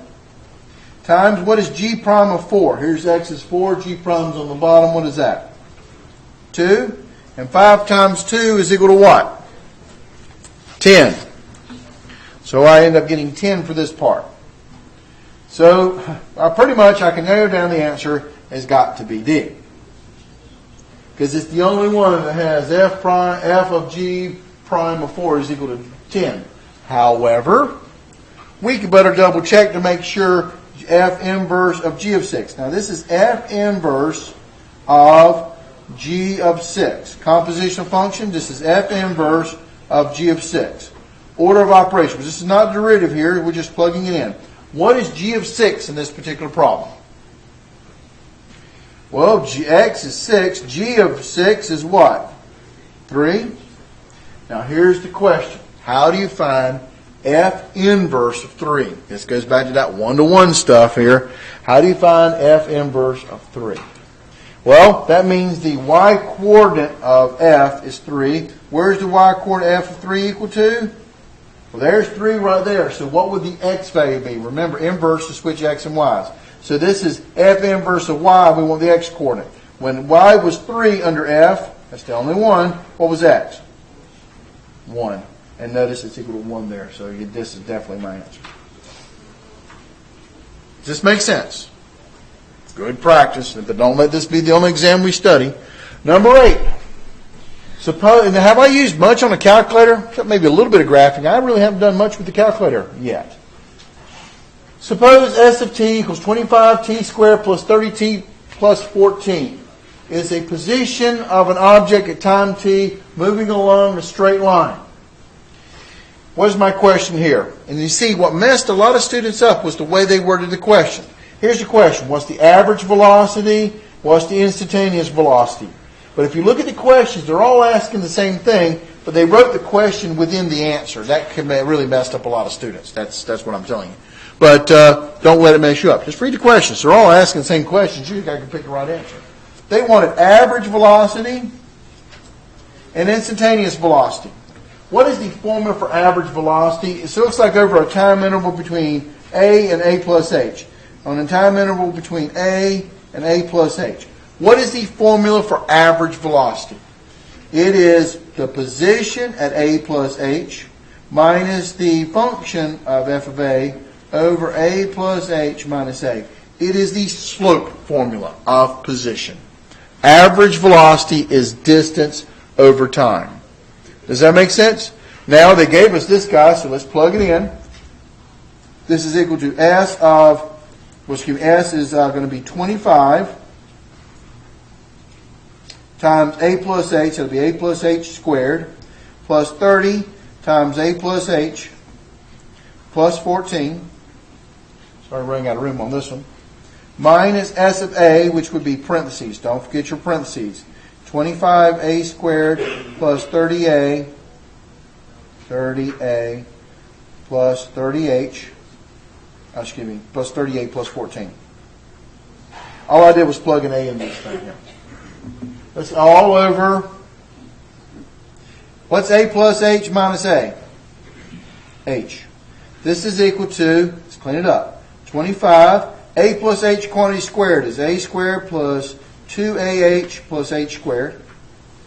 Plus distributing the 30, this is 30a plus 30h plus 14 minus 25a squared minus 30a minus 14 all over h. Sorry, I ran out of room on this stuff. So, again, complaint was not enough room. I'll buy that one. This would equal to, because I ran out of room, going over here with him, I'm going to distribute this guy. This is going to equal to 25a squared plus 50ah plus 25h squared plus 30a plus 30h plus 14 minus 25a squared minus 30a minus 14 all over h. Now, if you did this right, half this stuff will cancel. 25a squareds cancel, 30a's cancel, the 14's cancel. What are you left with in each one of the remaining terms? Factor it out. This will be h times 50a plus 25h plus 30. I factored out the h all over h. Does that make sense? And the h's cancel, so I get my answer of 50a plus 25h plus 30. That is the formula for the average velocity. Does that make sense? Now, which one of these guys is that one? Well, the problem is there are two of them. There's this one and there's this one. So these are my two possibilities. So B, D, and E are out. So now I got to figure out the second part. What is the instantaneous velocity at A equals 2? Well, first off, second part down here, when you think of instantaneous velocity, what do you think of? Derivative. Instantaneous velocity means derivative. Take derivative of this guy. What would S prime of t be equal to? 50t plus 30. Does that make sense? And they wanted to know what S prime instantaneous velocity at A is. Stick in A. That'll be 50a plus 30. Which one has 50a plus 30 for the instantaneous velocity? It is A. Was that an overly hard question? No. Trust me, we can make them harder. But Are you recording this? I am. You going to pay me $50? I don't know why I'm recording it then. I'm not making any money off this thing. Yeah, I am recording it. I thought I posted tonight for this, but it couldn't come. Whenever I get to do posting and stuff. But okay, I am recording this. Okay, so here we go. Did that make sense though? Because all this is just algebra, but you had to remember your average velocity, which is your slope formula. And I think what really messed up a lot of people was, number one, the formulas, and by this time people are getting frustrated with the test. Never get frustrated. You guys know this stuff. Just keep cool about it. People getting frustrated. When you get frustrated, they start screwing up the answers and stuff. Don't. You got this thing down. All right. Linearization. Oh, yeah. We need to remember our formula for linearization. The linearization of a function is this. L of x, the linearization is equal to f prime of a point times x minus a plus f of a. That was my linearization formula. And as you're studying for this exam, again, don't let this be the only exam you guys do. You should look through each one of these questions and grab the formulas that happen to do the problem. Because again, this is memorization. Yes, you got to know all the derivative. Derivative of cotangent is what? What's the derivative of cotangent of x? Negative cosecant squared of x. Yeah, you got to know these guys. What's the derivative of sine inverse of x? 1 over the square root of 1 minus x squared. What's the derivative of arctangent of x? 1 over 1 plus x squared. You got to know these formulas straight up, no hesitation. You can't hesitate on this stuff. You'll be dead in the water on this exam. There's lots to memorize. Here's another one, linearization formula. So, they want me to give you the linearization equation of this guy, which is basically the equation of the tangent line, in case you ever get confused. This is the equation of a tangent line. But first off, I need to take rid of this guy. F of x is x to the 1/2 square root of x. So if f of x is equal to x to the 1/2, the derivative is 1/2 x to the negative 1/2. So now I want to do f of, my function is 9. F of 9 would be the square root of 9, which is equal to 3. And f prime of 9 would be 1 over, this guy's, the derivative cleans up by the way, to 1 over 2 square root of x. Negative exponent goes on the bottom stuff. So when I plug in 9 into it, this is 2 square times square root of 9. 1 over 2 square root of 9. Square root of 9 is what? 3 times 2 is 6. So this is 1/6. So plugging it into my formula, the linearization equation is the derivative at the value, which is 1/6, times x minus the value when we're plugging in 9, plus the functional value, which is equal to 3. But notice they didn't write it like that. What do they write it as? They distributed. This gives you 1/6 x minus 9/6. And what is 9/6 reduced to? 3/2 plus 3. And negative 3/2 plus 3 is equal to positive 3/2. So this is equal to positive 3/2. So this is 1/6 x plus 3/2. And which one is that one? 1/6 x plus 3/2. Well, there's two of them. There's this dude and this dude. Right? Now, we want to approximate the square root of 8.5. Remember, that's the whole purpose of linearization. So we want to approximate this thing. But this is the equation which approximates the square root of x near 9. X equals 9. So all I've got to do here, if I want to do the square root of 8.5, that's going to be approximately L of 8.5, which will be 1/6 times 8.5 plus 3/2 to my equation. So now I'm going to finally get to use my calculator on this thing. 1/6 times 8.5 plus 3/2. And I get the number 2.9166667 something or other. That's my linearization approximation. Which one of those guys is it? You nailed it. The answer is C. Does that make sense? Again, where the students messed this one up at, they forgot the formula on linearization. And then trying to remind them that, hey, it's the equation of the tangent line, too late. Now you're on the exam. You've got to memorize this stuff. And then what you do is, instead of plugging it into your function, you just plug your number into your linearization. It's so much easier to calculate. Here's one. And again, this one messed up students because two things. They didn't remember the derivative formula. And number two, I threw an A at them, and that just makes them fall apart pieces. A is a constant. Don't worry about it. You treat them like a constant. What is the derivative of the tangent inverse of AX? Remember, here's the rule. The derivative of the tangent inverse of U is 1 over 1 plus U squared times the derivative of the inside, U prime. That's my rule. Derivative tangent inverse of X is 1 over 1 plus X squared. If you got U, this is the chain rule version. So the derivative of this guy would be 1 over 1 plus, this is my U, which is AX quantity squared, times the derivative of the inside. What is the derivative of AX if A is a constant? Derivative of AX, when A is a constant, is just A. When you clean this guy up, this is equal to A over 1 plus AX quantity squared, which is answer A.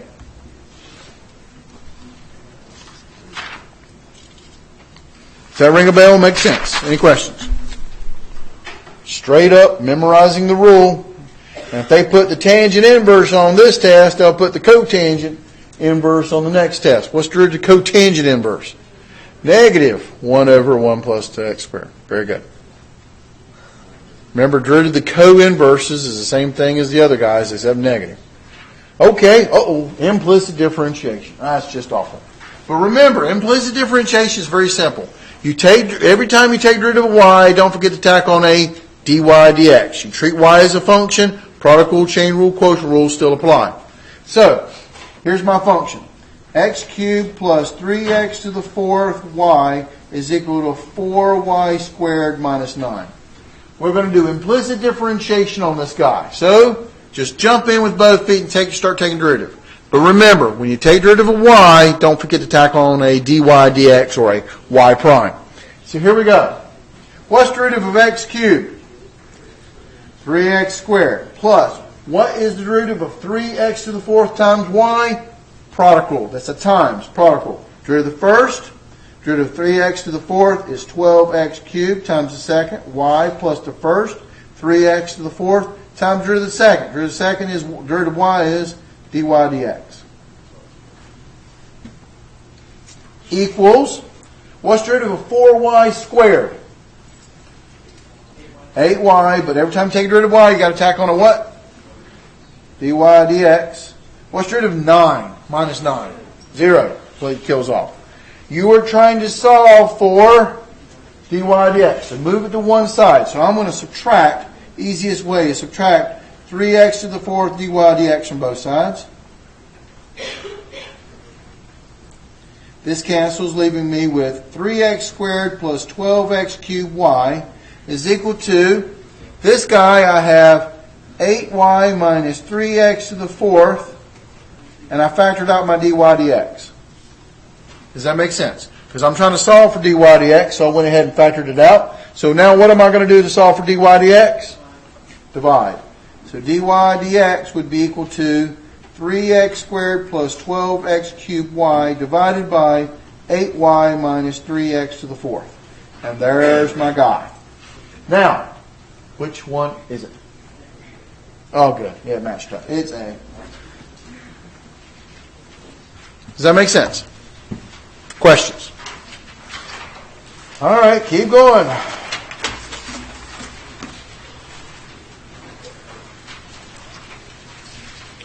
Number 12. Suppose that the derivative of f of x satisfies 2 is less than or equal to f prime, which is less than or equal to 4, for negative 1 is less than or equal to x, which is less than or equal to 1.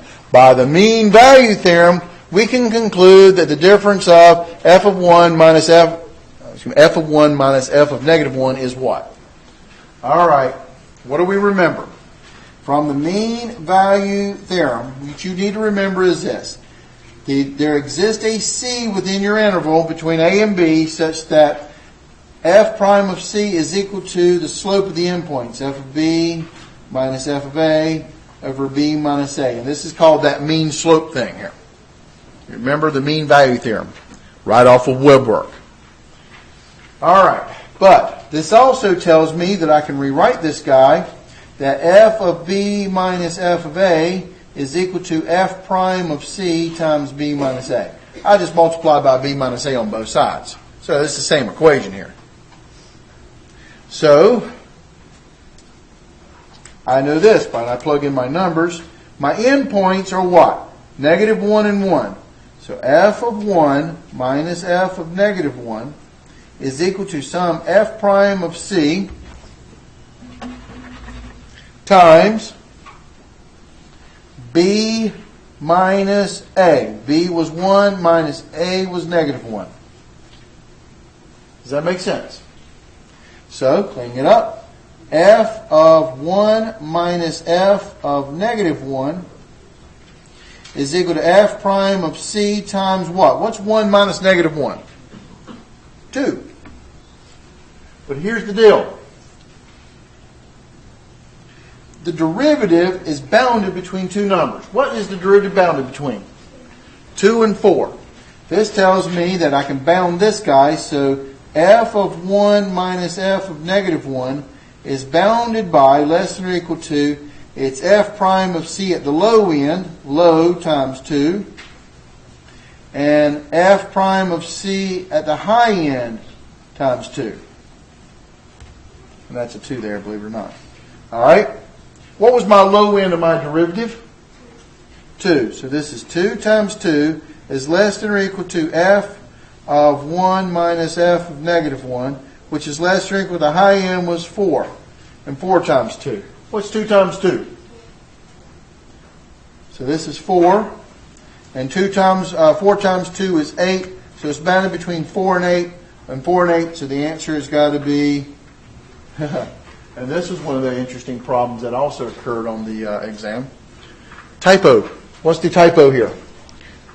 There's 2 A's, a B, C, and a D. So we had to go back and tell students, no, this is real A, this is real B, this is C, this is D, this is E. The answer would have been the D part. Does that make sense? Let's take a look at number 13. Suppose f of x is equal to 5 times x plus 3 times x minus 7. Then, okay, we need to figure out what the critical points are and the inflection points and stuff. Now, this messed up a lot of students because we gave you a problem like I gave you guys on your last test, where I gave you the derivative. If this was the derivative, what would your critical points be? Negative 3 and 7. And that's what the students wanted it to be. But did they give you f prime? No, they didn't. And that just really messed up a bunch of people. So what you have to do here is you need to take rid of this guy. If I'm going to take rid of this thing, I'm going to clean him up. So f of x would be equal to 5 times, and I'm going to FOIL this out. That is x squared minus 7x plus 3x minus 21. Does that make sense? So that means f of x, sorry, I probably need to write a little smaller here, is 5x squared. What is negative 7x plus 3x? Negative 4x times 5 is what? Negative 20x minus 21. And 21 times 5. What is 21 times 5? 105 plus minus 105. But now, how do I find a critical point? Take derivative of it. Set it equal to 0 and solve. So this was 10x minus 20. Set it equal to 0 and solve. 10x equals 20, x equals 2. So what's my critical point? It's got to be C. X is 2. But you understand, it really messed up a lot of people because they were really hoping that was f prime. But it surely doesn't have a prime on it. That's the original function. So you had to clean it up, then take derivative of it to get the critical point. But let's just make sure the rest of it is same. And is it concave up for the rest of the ends? Well, this is my derivative. Figure out concavity. What do you have to do? Take the second derivative of this dude. What's the derivative of 10x minus 20? 10. 10 is always positive. So it's always positive, which means it's concave up always. which is matches to exactly what the C answer is. So definitely the answer is C. Does that make sense? Questions? Did I lose you guys anywhere? Yes, sir. What the second part means? What do you mean? This part right here? And f of x is concave up for x inside the real numbers, for all x's inside the real numbers. Concavity, that means second derivative. But when I took the second derivative of my function, I got 10. And it doesn't matter what value of x you plug into it, the second derivative is 10. 10 is a positive number. Second derivative being positive tells you it's concave up, and it doesn't matter what x you plug it in for, so it matches up to the answer. F of x is concave up for x inside the reals. That's what that part stands for. Does that make sense? Okay. Uh-oh, here we go with the antiderivatives. Chapter 4.7 at its best. So as you remember all those derivative formulas, you better remember the antiderivative formulas. So to get the original function back, you have to take the antiderivative or integral of the original function, dx. So this is the antiderivative of 5x plus 1 over 2x, dx. Don't forget John's fundamental rule of calculus. Clean up your algebra first. I don't like x's on the bottom. But when you bring them to the top, what do they become? All right, but wait a minute. On this one, I'm just going to pull off the 1/2 and leave it as 1 over x dx. Typically, I pull it to the top, but now I'm going to try to take the antiderivative, and I got to remember my rules. Remember, what's the derivative of the natural log of x? 1 over x. So therefore, what is the antiderivative of 1 over x? Natural log of x. So when I see a 1 over x on the bottom, I traditionally don't want to put him as an exponent because he's a special rule on antiderivatives. Remember the rule, the classic rule for antiderivatives is x to a power, x to the n. The antiderivative is x to the n plus 1 over n plus 1. And when you get in trouble, take the derivative of your answer and make sure it matches to the original question. That's what antiderivatives do. So here we go. This is equal to, what is the antiderivative of 5x? 5 is a constant. X to the first is what? X squared over 2, add 1 over add 1, plus 1/2 is a constant, hold over. What's the antiderivative of 1 over x? Natural log officially, absolute value of x. And because you have antiderivatives and no bounds, what are you going to do? Plus c on this sucker. And does that clean up? Pretty much not. So which one of these guys is my answer? Yep, pretty much it's E. Does that make sense? Questions? Number 15. And notice number 15 and another formula you have to memorize.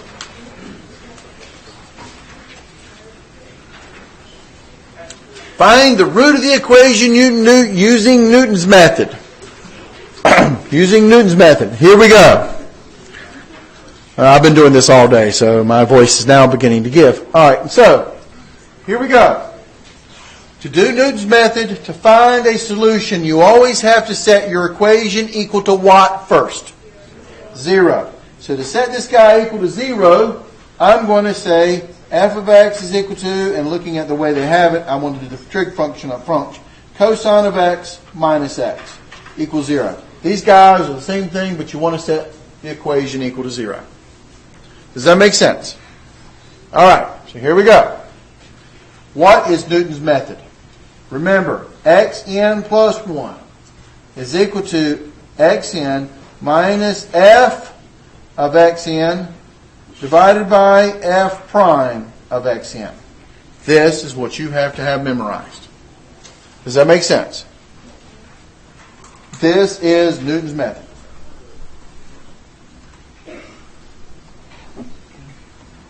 All right.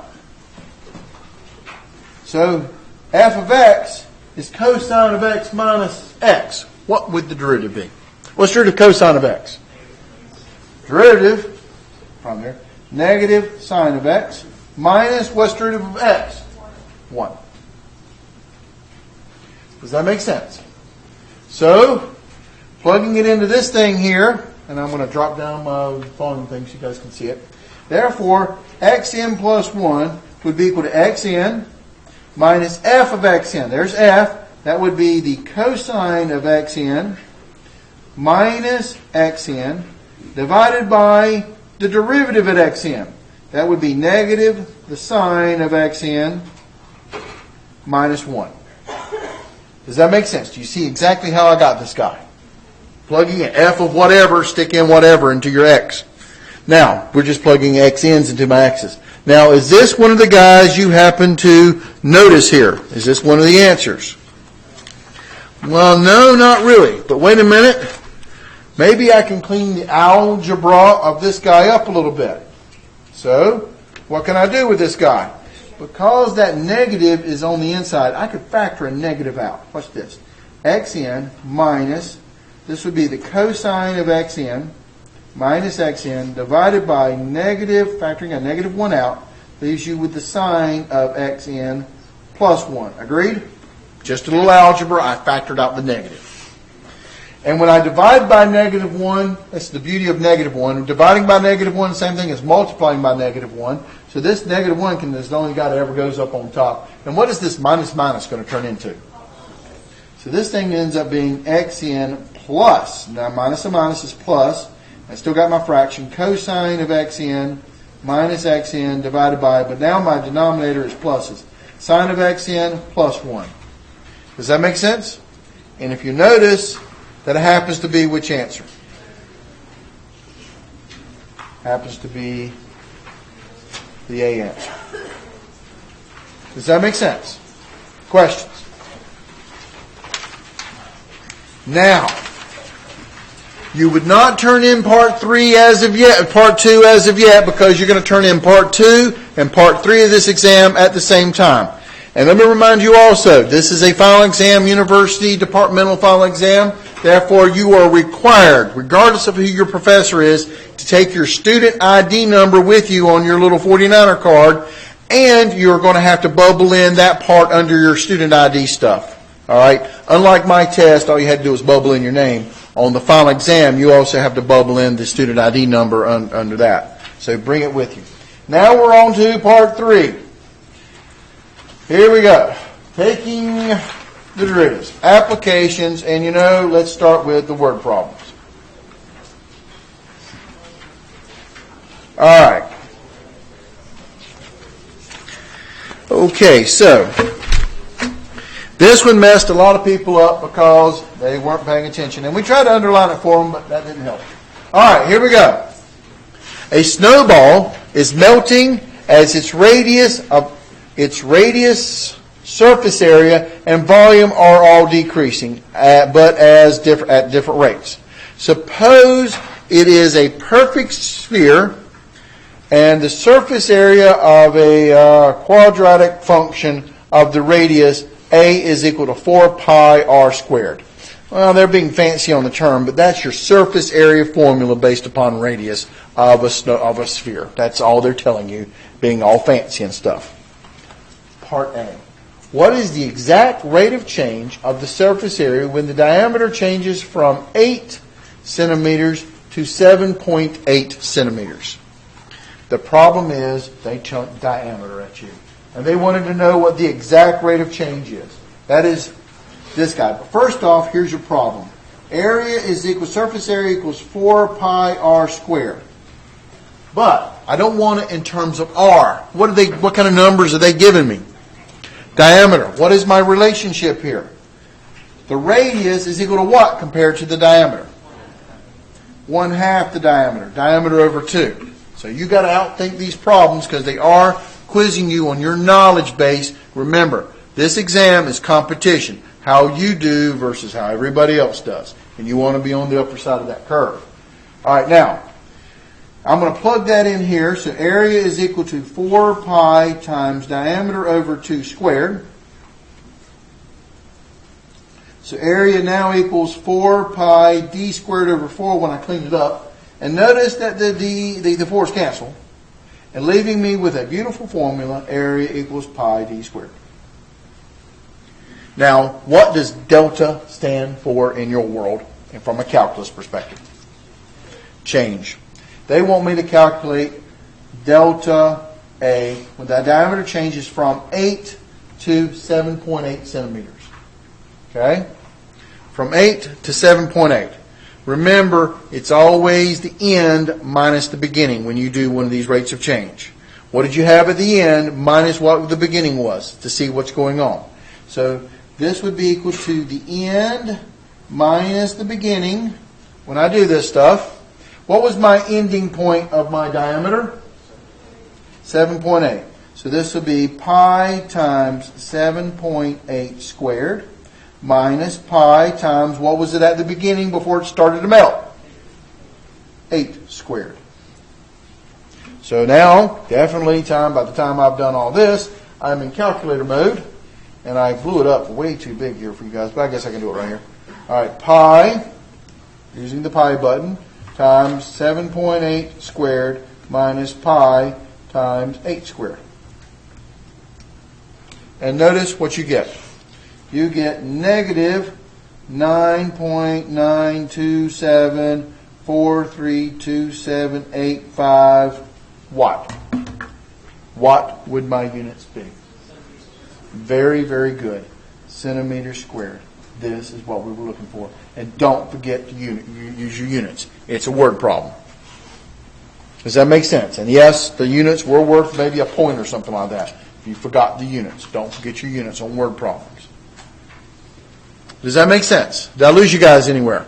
This is the exact value change. We would accept that. If you wanted to do it in terms of pi, this would also be equal to negative, 3.16 pi, if you want to leave the pi on it, centimeters squared. We would have accepted that as well. Does that make sense? Questions? Now, part B. This killed a lot of people because they couldn't get part A because that diameter just messed them up.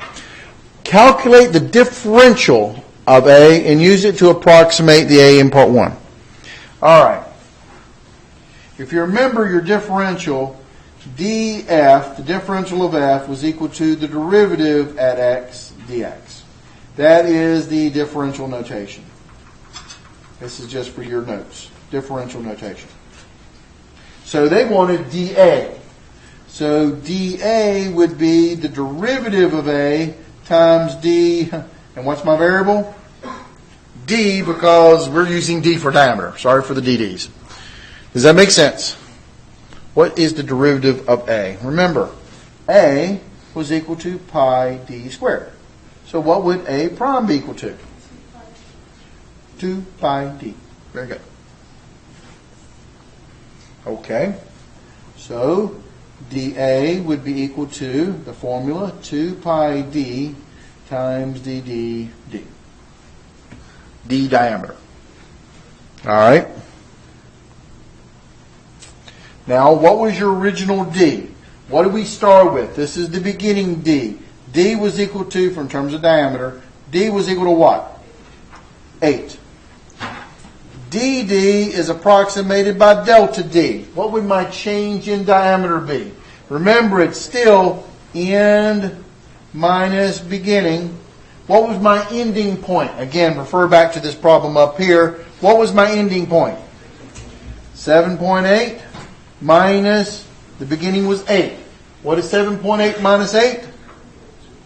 Negative 0.2. Notice it's negative because it is decreasing. End minus beginning. So plugging these numbers in here, so dA would be 2 pi times your diameter, which was 8, times the dd, which was negative 0.2. And so when you plug this thing into your calculator, you end up getting this number here. I'll just copy it down what I did before. Negative 10.05309,649 watt. What would your units be? It's still estimating area. This is centimeters squared. That's good. I don't know. I think they're out here someplace or up there. Okay, so centimeters squared. Does that make sense? Or you could just calculate the number and put the pi on it. We would have accepted it both ways. Pretty much any way you give it to us, we would have been happy because you know what? I would say probably 1/3 of all Calculus 1 students who did this problem left it blank. Embarrassed themselves. Your calculus students, you know something, write it down. Go for the partial credit. You know something. Never leave a problem blank. You know something. Never leave anything blank on a statistics, on a calculus exam. You know something or other. Make sure you do something or other. This was sad because the differential thing just threw them off because they didn't remember the differential stuff. And that diameter part, because it was based upon radius, just messed them up. But this is the kind of question they'd love to give. That being able, the ability to outthink the questions and stuff. Okay? It continues on. Wonder about this. A, B, C, D, E, F, G. All these other things here. All right. Read this problem. It says this. Use the chain rule to differentiate the equation of the surface area with respect to time t and establish a function relating a rate of change of the surface area and the rate of change in the radius. This question just completely blew people's mind. Had no idea what to do. It's sad. You should know better. First off, they want you to differentiate. What do they want to do to differentiate? The surface area. They gave you that. Surface area was equal to what? What was my surface area equation? 4 pi r squared. What do they want you to do? They want you to differentiate the surface area with respect to time t. So in other words, r is now a function in terms of time t. So you're going to do it in terms of a different variable. This is called related rates. Remember when we did related rates when you have some big, tall, 6-foot-tall woman walk away from the light pole, or you had Sparky with the dog pulling the ladder away from the fireman and the ladder falling and all that stuff, those problems we did in class? The rate of change, every time you got an equation for it, and every time you took the derivative of the equation, you always took d variable dt. That was called related rates. This is related rate when they do respect to time. So, what's the derivative of this guy with respect to time is what they want you to do. What's the derivative of A? That would be dA dt. 4 pi is a constant. What is the derivative of r squared? 2r, and every time you take derivative of a variable, you tack on a what? d variable dt. So that would be times dr dt. It's related rates. That simple. It's the words that threw people off. Don't let them throw you off. You know what it means. And if you don't, guesstimate. With respect to time, that just screams related rate. Well, clean it up. This is all they wanted. dA over dt is equal to 4 pi times 2 is 8 pi r dr dt. And that's pretty much it. It was a very simple problem. But of course, with other students, not us. My students know better than this. You are my students. You're going to do better than everybody else. Because you're my students, your job is to make me look good. But here's the deal. When I take derivative of this thing, the fact of the matter is, a lot of people just left this thing blank. It was sad. But you guys know better than that. You need something, brother, write it down. Now, because they're in trouble, because if they couldn't get part C, how's these point totals doing for you now if you can't get it? Now, suppose the surface area is decreasing at a rate of 0.2 centimeters squared per minute with the diameter, and they understand the diameter, trying to go back and forwards, of the snowball is 8 centimeters. How fast is the radius decreasing? All right, so the radius is decreasing, but here's the deal. Radius decreasing. What are they asking for? dr dt question mark. That's what they want. Radius decreasing. And the surface area is decreasing. Surface area is A. Decreasing is a rate. dA over dt is equal to what? 0.2 centimeters squared per minute. But you missed a big word there. What's that word right there? What does that mean? It's negative. But they tried to mess you up. They said the diameter was equal to 8. Well, that's great, but if you look above here, this is my equation that they want me to use, but it doesn't have diameter in it. What does it have? Radius. Well, don't hurt yourselves. If the diameter is equal to 8, what's the radius? Yeah, pretty much 4. Don't hurt yourselves on that. So r equals 4, and just plug it in. We got dA over dt equals 8 pi r dr over dt.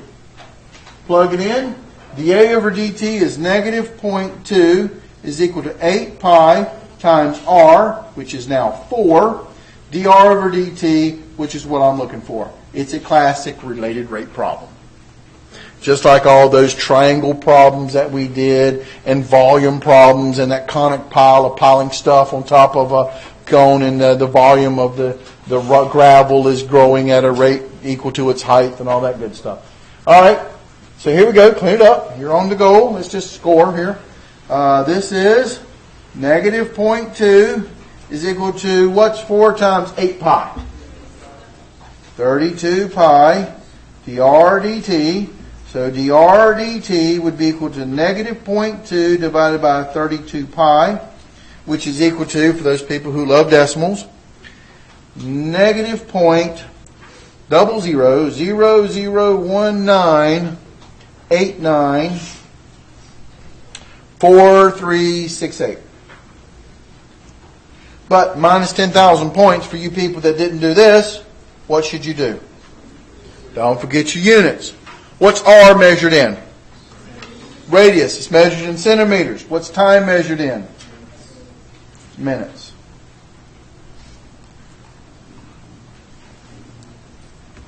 There's the answer. Did that make sense? All right, now, it's an understanding. But of course, this is a snowball. And look at what happened to the people. This is why grades went down severely. They couldn't do Part A, which completely confused them on Part B. So how well are they doing on Part C? And then they couldn't definitely get Part D, so they're totally screwed. Now let's take a look at Part E. Use Part D to approximate how long it takes for the diameter to change from 8 centimeters to 7 centimeters. Oh, sorry. 8 centimeters to 7.8 centimeters. Thank you. All right. But this is the diameter. So, all right. So we know this. Diameter over 2 equals the radius. That's just a basic formula right there. I am going to take the derivative of this guy with respect to time. So take the derivative of this thing with respect to time is going to give me 1/2 d over dt is equal to dr over dt. I took the derivative with respect to time. Does that make sense?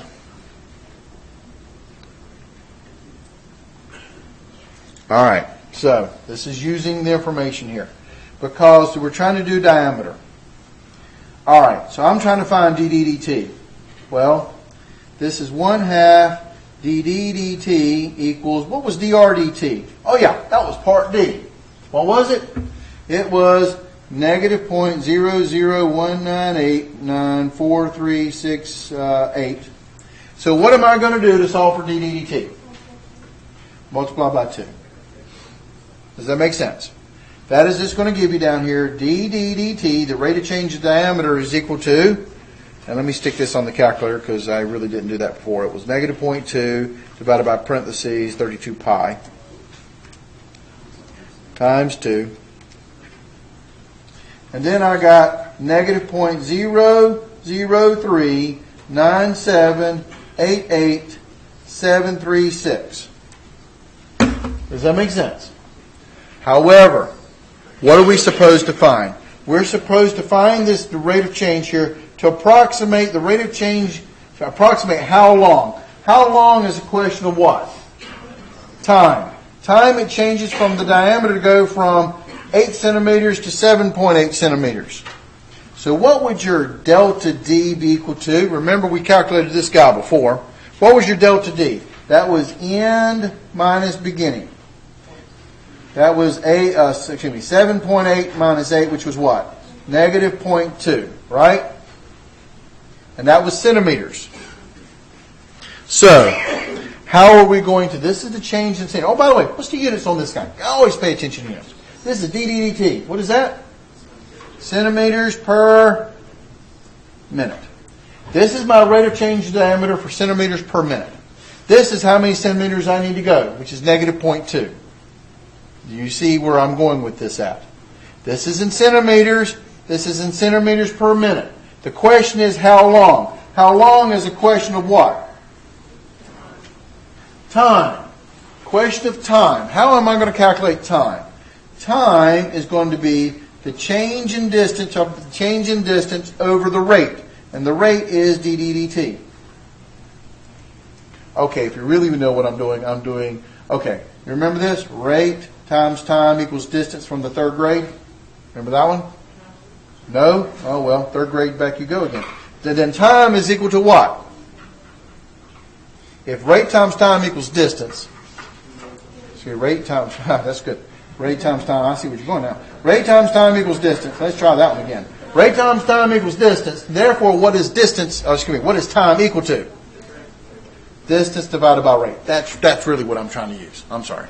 Rate times time equals distance. Therefore, time is equal to distance divided by rate. This is your distance right up here.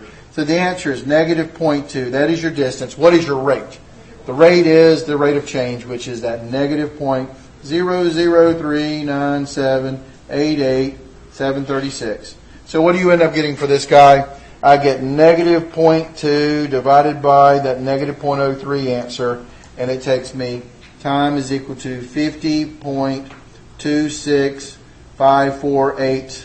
What would my units be? Very good. Minutes. Sorry. And this is really what I was trying to focus on was this.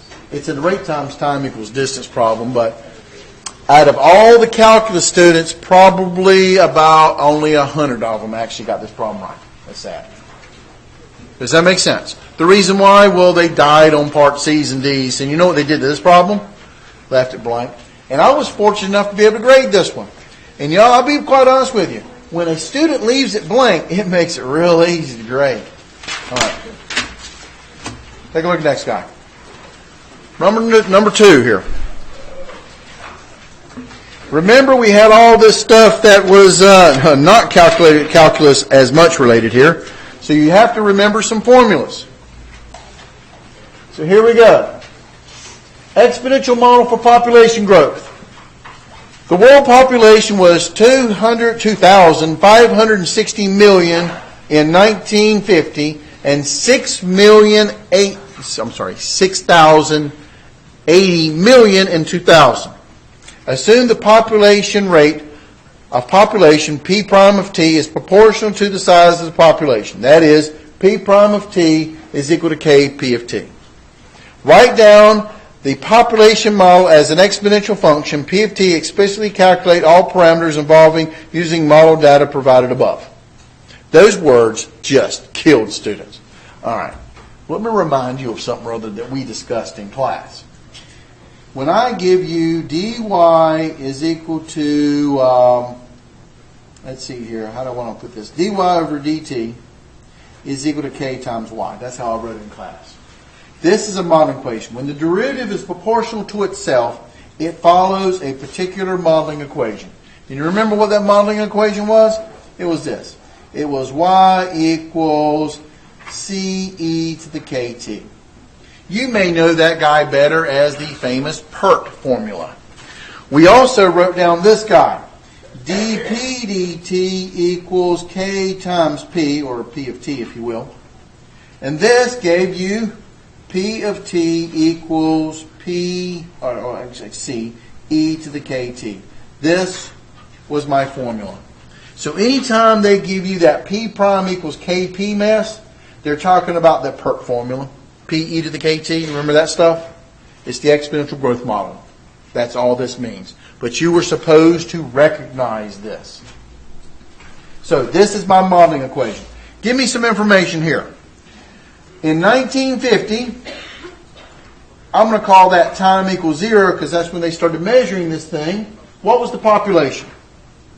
P, population, was equal to what? 2,560, we'll just call it mil just to make our numbers nice.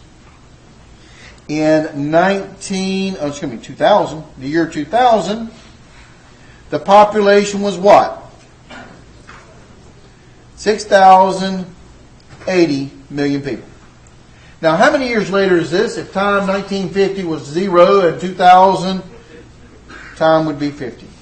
So here, in terms of my information, and this is going to be my modeling equation that I'm going to use to match their equation stuff here.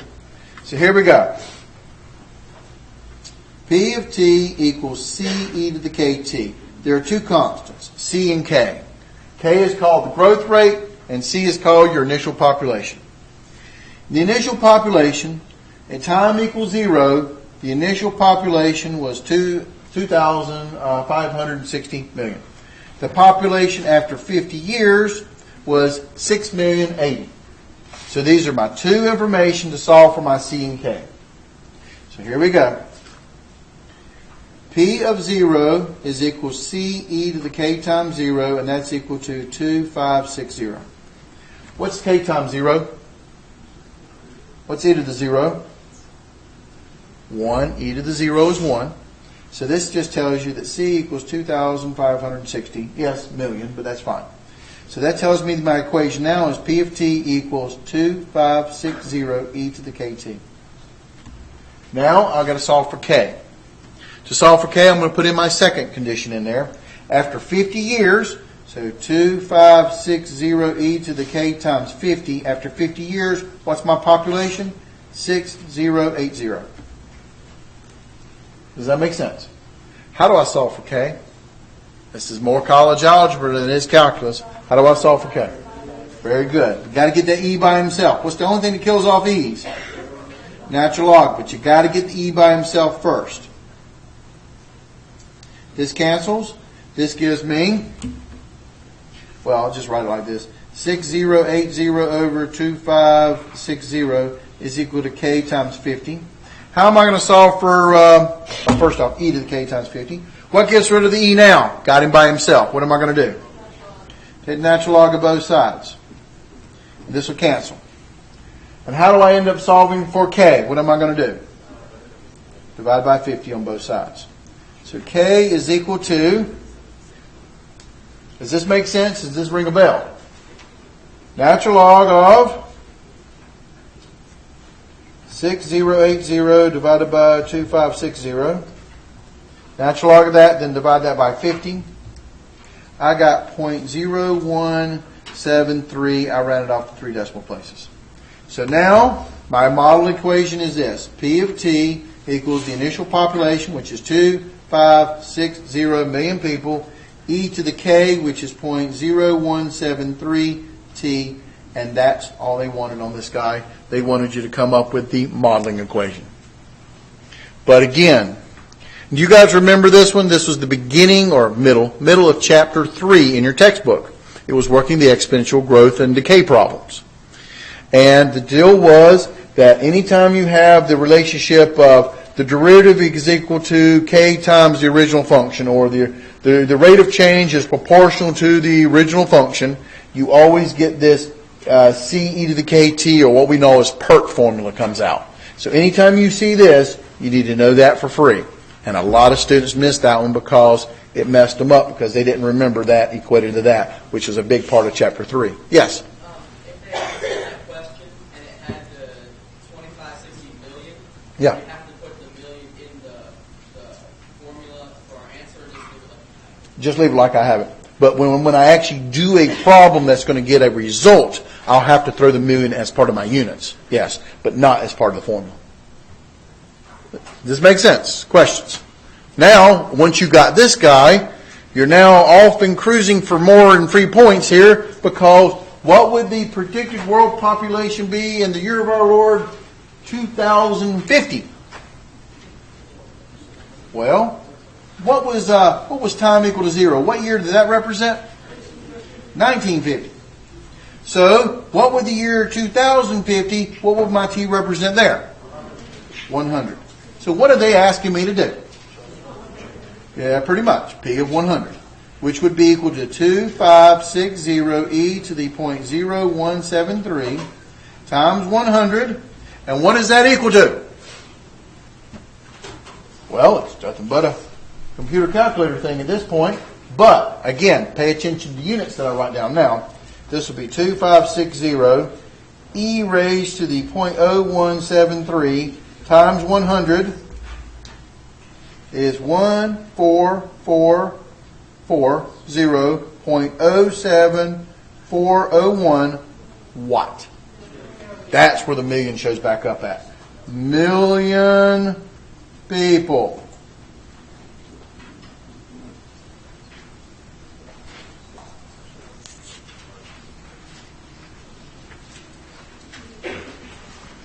that make sense?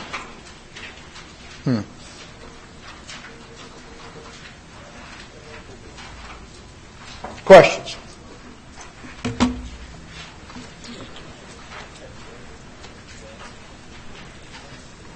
Well, keep cruising. Question number 3. Oh, well, we got more questions here. Sorry, this multiple pages also killed. This thing was a very thick book, by the way. All right.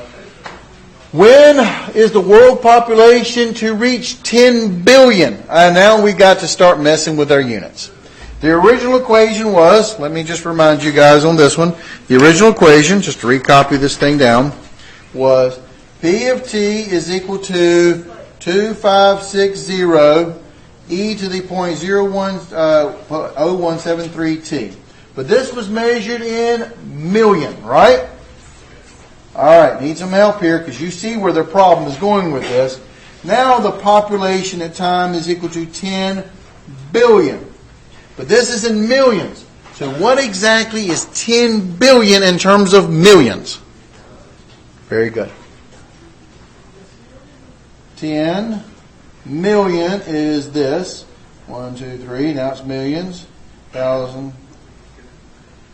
See, hundreds, thousands, millions, billions, right? This is 10 billion.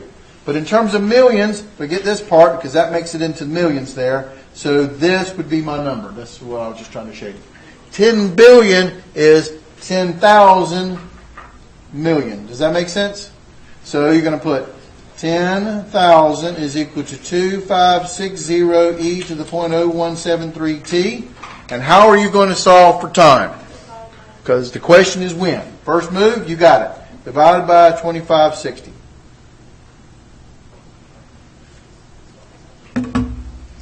This cancel, leaving you with 10,000 over 2560 equals e to the 0.0173 t. What's your next move now? Got to get rid of the e. So you take natural log of both sides. This cancels, leaving you with the natural log of 10,000 over 2560 is equal to 0.0173 t. Now what do I got to do to solve for t? Divide by 0.0173.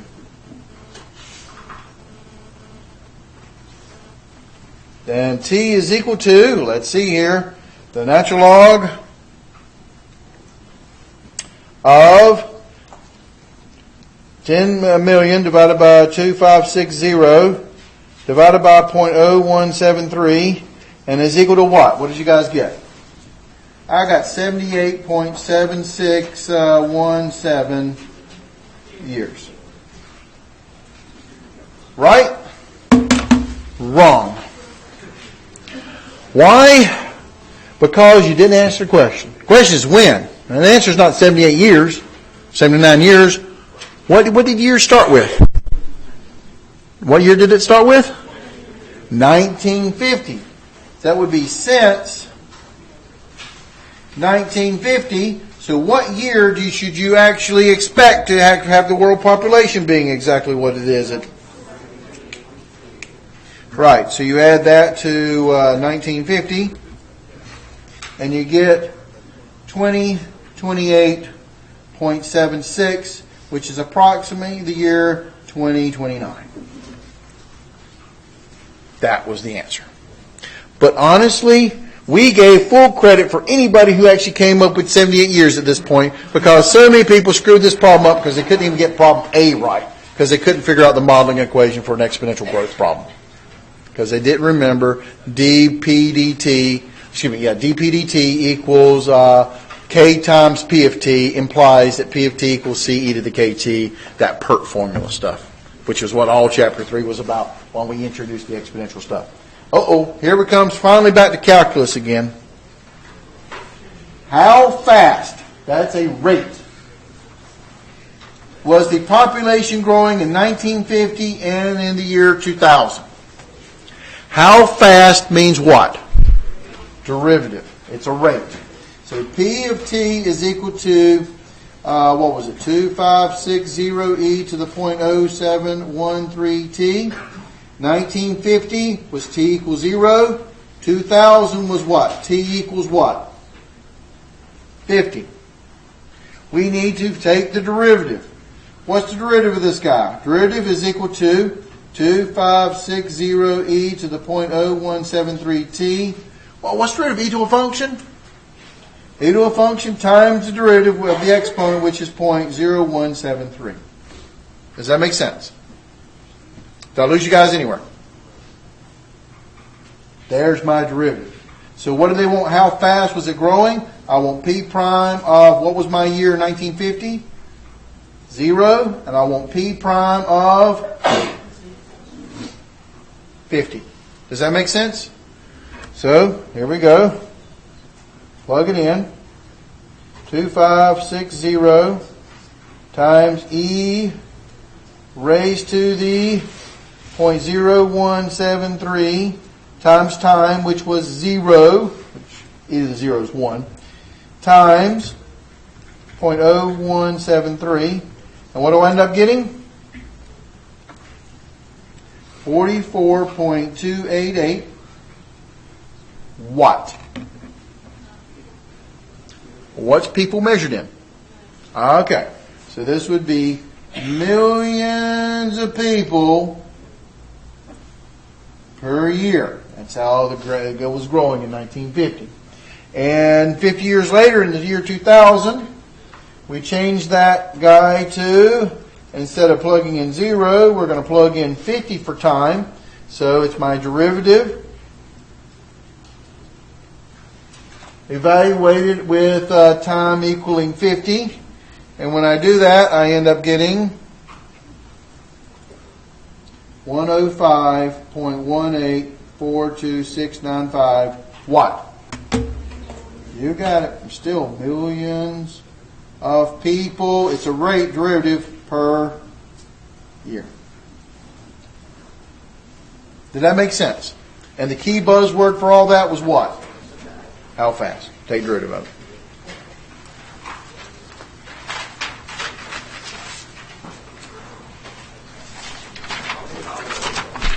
What's that? How many problems on it?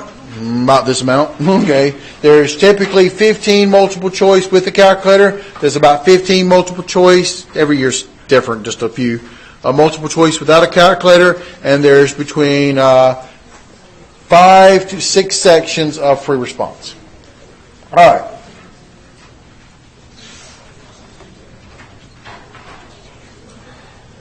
Sketch the function using calculus. F of x equals x squared minus divided by x minus 1. Now, we're going to be using this concept of using calculus to sketch this, guys. But you're going to build this thing up using the derivative concepts here. So here we go. All right. What is the domain of this particular function? All right. Remember, it's hard to read this guy, but I can blow it up for you so you guys can really read it. Here we go. It is what? X squared divided by x minus 1. What is the domain? Domain is all reals, your words, except what? X equals 1. But how would you write that in interval notation? That would have been what? Negative infinity to negative 1 union, not negative 1, actually positive 1. Positive 1 union what? 1, positive 1 to infinity. That is the domain. What about vertical and horizontal asymptotes? Vertical asymptote is where the denominator does not exist. Where's my vertical asymptote at? X equals 1. How do I find a horizontal asymptote? What do I do? How do you find horizontal asymptotes? Well, how do you find them though? You take the limit as x approaches infinity of x squared over x plus 1. And when you take when you plug in infinity, you get infinity squared, which is infinity, over infinity minus 1, which is infinity. I can use L'Hopital's rule because you've already completed calculus 1, so you know how to do L'Hopital's rule. And what does L'Hopital's rule tell you? You take derivative of the top over derivative of the bottom. This is 2x over 1. What's infinity times 2? Divided by 1 is infinity, which means you get infinity, which means there are no horizontal asymptotes. When you get a horizontal asymptote, this will be equal to a number, and you would declare it to be y equals. Horizontal asymptotes are y equals Vertical asymptote for x equals. Remember your limit stuff. So the answer that we were looking for in part A was, this was the domain. We liked it in interval notation. This guy was the vertical asymptote, and this was the horizontal asymptote. Part B. Calculate the derivative and find all the critical points. So, most people actually got the first part right, so we're back to feeling good about ourselves after skipping the first couple of problems. All right, so how do I take the derivative of x squared divided by x minus 1? What rule are you going to use? Quotient rule. Drew the top, 2x times the bottom, x minus 1, minus the top, x squared times drew the bottom, which is 1, all over the bottom squared. Well, we want to clean this guy up, so we're going to distribute. This is 2x squared minus 2x minus x squared over x minus 1 quantity squared. This is equal to 2x squared minus x squared is, try again, 2x squared minus x squared is what? Just x squared. Minus 2x divided by x minus 1 squared. There's my derivative, and that's an x. Hard to being long in the day here, but we're almost done. Now, how do I find critical points again? So it says find the derivative, so one answer, we're looking for this guy. How do I find a critical point? What am I going to do? Set it equal to 0. And where derivative doesn't exist at, but it doesn't exist at 1, but that's okay. 1 was not even in my domain, so I don't have to worry about that. So what am I going to do to solve for x squared minus 2x divided by x minus 1 squared equals 0? What's my algebra? What am I going to do now?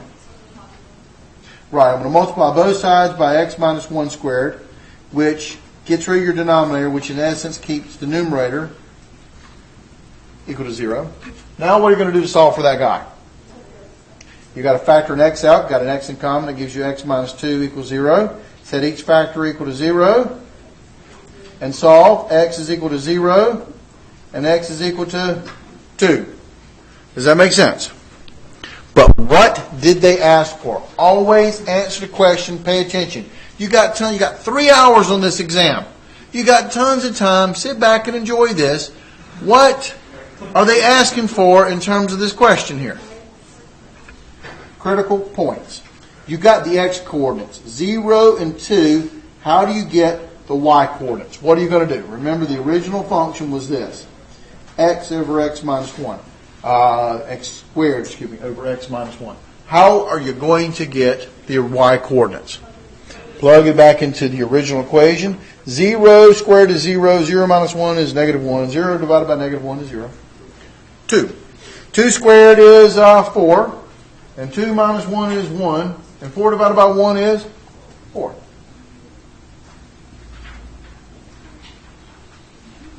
They were looking for the derivative and my critical points.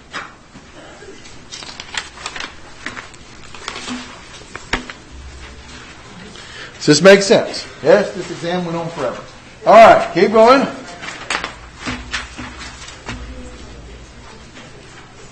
Where is the function f of x increasing? Where is it decreasing? Find all local maximum endpoints. To answer the question, increasing and decreasing, what are you guys going to do? Very good. You've been programmed personally by me. You are going to draw a number line. We're going to go back and remind ourselves of what that derivative was. So the derivative was equal to x squared minus 2x over x minus 1 quantity squared. Right? Now, what kind of numbers are we going to put on this number line? There's one thing you've got to definitely put on this number line before you put anything else. Vertical asymptotes. Very good. 1. Because it doesn't exist in the problem. It also doesn't exist with the derivatives. So find 1, declare it to be 1, and put an open circle because it's going to subdivide everything. Now, what are my critical numbers? What were they again? 0 and 2. So here's 0 and here's 2. I want to find intervals of increase and decrease type stuff. So what am I going to do? I'm going to do my test values. Pick a number less than 0. So f prime of negative 1, and we're going to plug it in. And I'm going to do this all at one fell swoop. Pick a number between 0 and 1. f prime of a half. We're going to plug in a half into this thing. Pick a number between 1 and 2. 1 and a half, aka 3 halves. Very good. We're going to plug it into this guy. And pick a number bigger than 2. And plug it into your derivative. And when I plug these guys into my derivative, I actually use my calculator. I got 0.75 for the first one. I got negative 3 for the second one. I got another negative 3 for the third one. And back to 0.75 again. I don't really care what the numbers are. What's the sign of them? This guy's positive, so everything in this interval is positive. That tells me it increases. This sign was negative, so everything in here is negative. That tells me it decreases. This guy is negative, so it tells me every point in that interval is negative, so it's decreasing. And this one is positive, so everything on this side is positive, so it's back to increasing again. So to answer the question, here we go.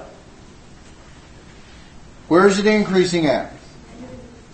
Negative infinity up to 0, union 2 to infinity. Does that make sense? Where is it decreasing at? 0 to 1, union 1 to 2. Sorry, you have to skip over 1. It's not part of your domain. Does that make sense? We're not done yet. This is half the answer. Has a few more points added on my exam grade average. But now I want to find the local max and min. Now look at those critical points. I'm going up and coming back down again. That makes that point 0, 0. What kind of a point? If I go up and come back down. That would have been a local max point. And down at 2, the point was 2, 4. I'm going down and coming back up again. So at this critical point, what am I going to be? Go down and come back up, you're a local minimum. There's my answer for that guy. Does that make sense? Part D. Take the second derivative. How do you take the second derivative? You take derivative of the first derivative. Luckily, we got it right here. And that's all they asked me. Take the second derivative. It's bad enough. What rule am I going to use to take the second derivative? Quotient rule. Derivative of the top times the bottom minus the top times derivative of the bottom of the bottom square. But to take derivative of the bottom, you've got to use chain rule. So it's one of those combo rules. Derivative of the top is 2x minus 2. Derivative of the top times the bottom, x minus 1 squared, minus the top, x squared minus 2x, times derivative of the bottom, that's chain rule. Derivative of the outside, inside stays the same. Raised to the first time, derivative of the inside 1. All over the bottom, x minus 1 squared, squared. Does that make sense? Did I lose you guys anywhere? Well, they didn't ask me to clean it up or anything, and honestly, we were real happy to accept that actual answer. You could clean it up by factoring stuff out, but they didn't say clean it up. They just said take the second derivative. And we were looking for the rule stuff anyway. If you wrote that to the fourth power, that's fine too. I mean, whoop-de-deal. But this is fine. However, page 415, part E, where is it concave up and down at? Uh-oh. So what I actually have to do is I actually have to clean up this second derivative. So I might as well flip back over to this page then and clean them up. Sorry. But we would have accepted this answer. Trust me, I have to grade this one too. All right, so if I was going to do this guy, first I'm going to do is clean him up. So I got 2x minus 2. I can factor out 2 out of that guy. That leaves me x minus 1 times x minus 1 squared minus, I could factor an x out of that thing, and left me with x minus 2 times x minus 1. All over x minus 1 raised to the fourth power. You with me so far? What can I factor out of this thing that they have in common? I can take a 2 and an x minus 1 out. That would leave me with an x minus 1 squared minus an x times an x minus 2, which I end up putting back together again, all over x minus 1 to the fourth power. What cleans up here? That guy cancels with one of those. But I'm going to set this thing equal to 0 and solve. So I'm going to go ahead and FOIL this thing out. 2 times. This is x squared minus 2x plus 1 when I FOIL it out. Minus x squared plus 2x when I distribute. All over x minus 1 cubed. Have I lost you guys anywhere? Just basic algebra here. Clean it up though. Luckily, somebody knocks themselves out. With me? What cancels? The x squareds cancel. What else? 2x cancels. What's left? Oh, that's nice.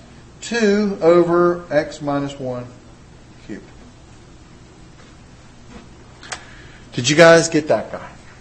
Okay, so we would also have accepted that as part of your answer to part C as well. But trust me, we were real happy just to see this thing out of the number of pages that were just blank because people couldn't do anything. All right. All right, what's my second derivative again? Oh, yeah. It was 2 over x minus 1 cubed when I cleaned it up. And you notice it cleaned it up quite nicely. How do I find an inflection point? Oh, slide down. How do I find a concave up, concave down? I got to find inflection points. How do I find an inflection point? I'm going to set that second derivative equal to 0. So if I set it equal to 0, and I'm going to solve this thing. Once again, I'm going to multiply by my common denominator, my only denominator, which is x minus 1 cubed. That's going to leave you, because that completely cancels there, and leave you with 2 is equal, what's 0 times anybody? 0. Does 2 equal 0? So there are no IPs. What does IP stand for? Inflection points. No inflection points. This is still my derivative. But I'm going to draw a number line, but remember, there's a point missing on this whole graph. What point is missing? 1. You've got to mark 1 on him wherever he's at and put an open circle. There are no inflection points, so I don't get to mark any other numbers on this thing, but I am going to do test values. Pick a number less than 1 and use your brain. Good choice. Plug it into your second derivative of 0. Pick a number bigger than 1. Yeah, of course, I'm going to choose 2. I'm going to plug it into my second derivative. This is equal to 2 over 0 minus 1 cubed. Well, 0 minus 1 is negative 1 cubed is negative 1. 2 divided by negative 1 is negative 2. So it's negative up here, which means it is concave what way? Concave down. Plug in 2. This is equal to 2 over 2 minus 1 cubed. That's 2 minus 1 is 1. 1 cubed is 1 times 2. 2 divided by 1 is 2. It's positive, which means it's what? Concave up. So my question was concave down, because it said find the intervals of concavity. And concave up. My intervals are concave up, or concave down was negative infinity to 1. Concave down was 1 to infinity. Concave up was 1 to infinity. Concave down was negative infinity to 1. There's my answer written in proper format. Does that make sense? This is what we were looking for. Part F. Are there any inflection points? If yes, find the inflection points. And if the answer is no, justify your conclusion. Are there any inflection points? No. Because, why? F double prime of x was equal to 2 over x minus 1 cubed. And when I try to set it equal to 0, I ended up getting 2 equals 0, which means no inflection points. I just recopied what I did up here. But the big answer we were looking for was no, and any kind of justification was good enough. The fact is, the derivative cannot be equal to 0. 2 does not equal 0. Turn the page. Oh yeah, part G of this problem. Outstanding. Okay. You understand, the students got frustrated with this one because we've never given a part G from a calculus perspective before. It was awesome. Okay, so plot a few points using the information from A through F and give a graph. Well, the fact of the matter is we have graphing calculators as well, but let's see if we can't put all this thing together on this guy. Remember over here at negative 1, it was a vertical asymptote. You with me? All right, we got the y-axis and the x-axis. We had a couple of inflection points. You remember what they were? 0, 0. I remember that guy. What was the other one? 2, 4. 1, 2, 1, 2, 3, 4. Okay. Is that 1? Darn. Okay. Let's do this. Okay. Try again. All right. Okay, it's getting late in the day here. I've done 3 of these review sessions already. All right. What was that the vertical asymptote at? Tell me that now. 1. And the point was at 2, 4. 1, 2, 3, 4. 2, 4 was there. See, I can get it off the page and no one will ever see it again. 2, 4, and what was the other one? 0, 0. There were no horizontal asymptotes, right? Now we can put together this concavity and stuff like that. So I've got to go back up here and remind myself between negative infinity to negative to 0, what was the increase decrease? It was increasing from negative infinity to 0, and again from 2 to infinity.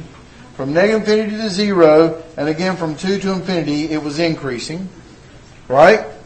And remember, what was my original function? Let's just make sure we graph that, make sure we put that thing in there. The original function was what? X squared over 1 minus x. Just to remind ourselves, this is what we're trying to graph. That's right? Yeah. All right. So this thing is clearly coming in and doing this.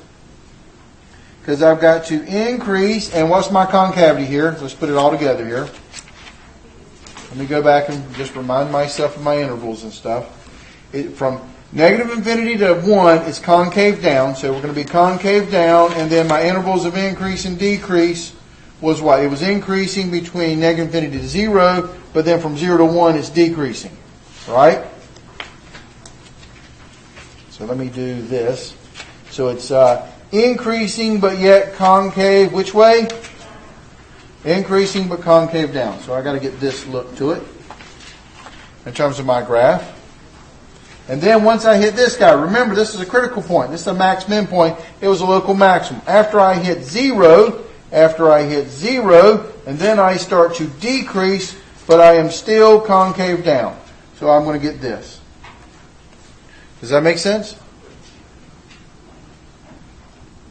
And then once I'm on this side of 1, a positive 1, I got to be concave up, but yet I'm still decreasing after 1. So if I'm concave up and decreasing, that's got to be up here coming in. I got to hit this point. Does that make sense? And then once I pass 2, I want to be increasing, and I'm going to continue to be concave up. So I'm going to get this. Does that make sense? But you know, it's been a long exam, and I have a handy-dandy graphing calculator. And at least the student should have gotten this thing. And here's the sad thing. Students worry me sometimes because here's a problem. All we wanted you to do was graph it. I could have gone all the way to part G on this problem and got this problem right without doing anything else on the rest of the problem, and at least got 3 or 4 points on the exam. Because what's another way you could have graphed this thing? X squared divided by x minus 1 there. I'm going to do a zoom 6. Okay, it comes in, grabs, goes back down, and back up again. Yep, that's pretty much it right there. And then I can zoom in a little bit if you really wanted me to, maybe over in this little region here.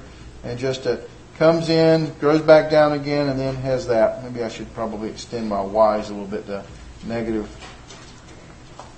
8 to 8, and just to see it come back down like that and see that other little part goes up right there.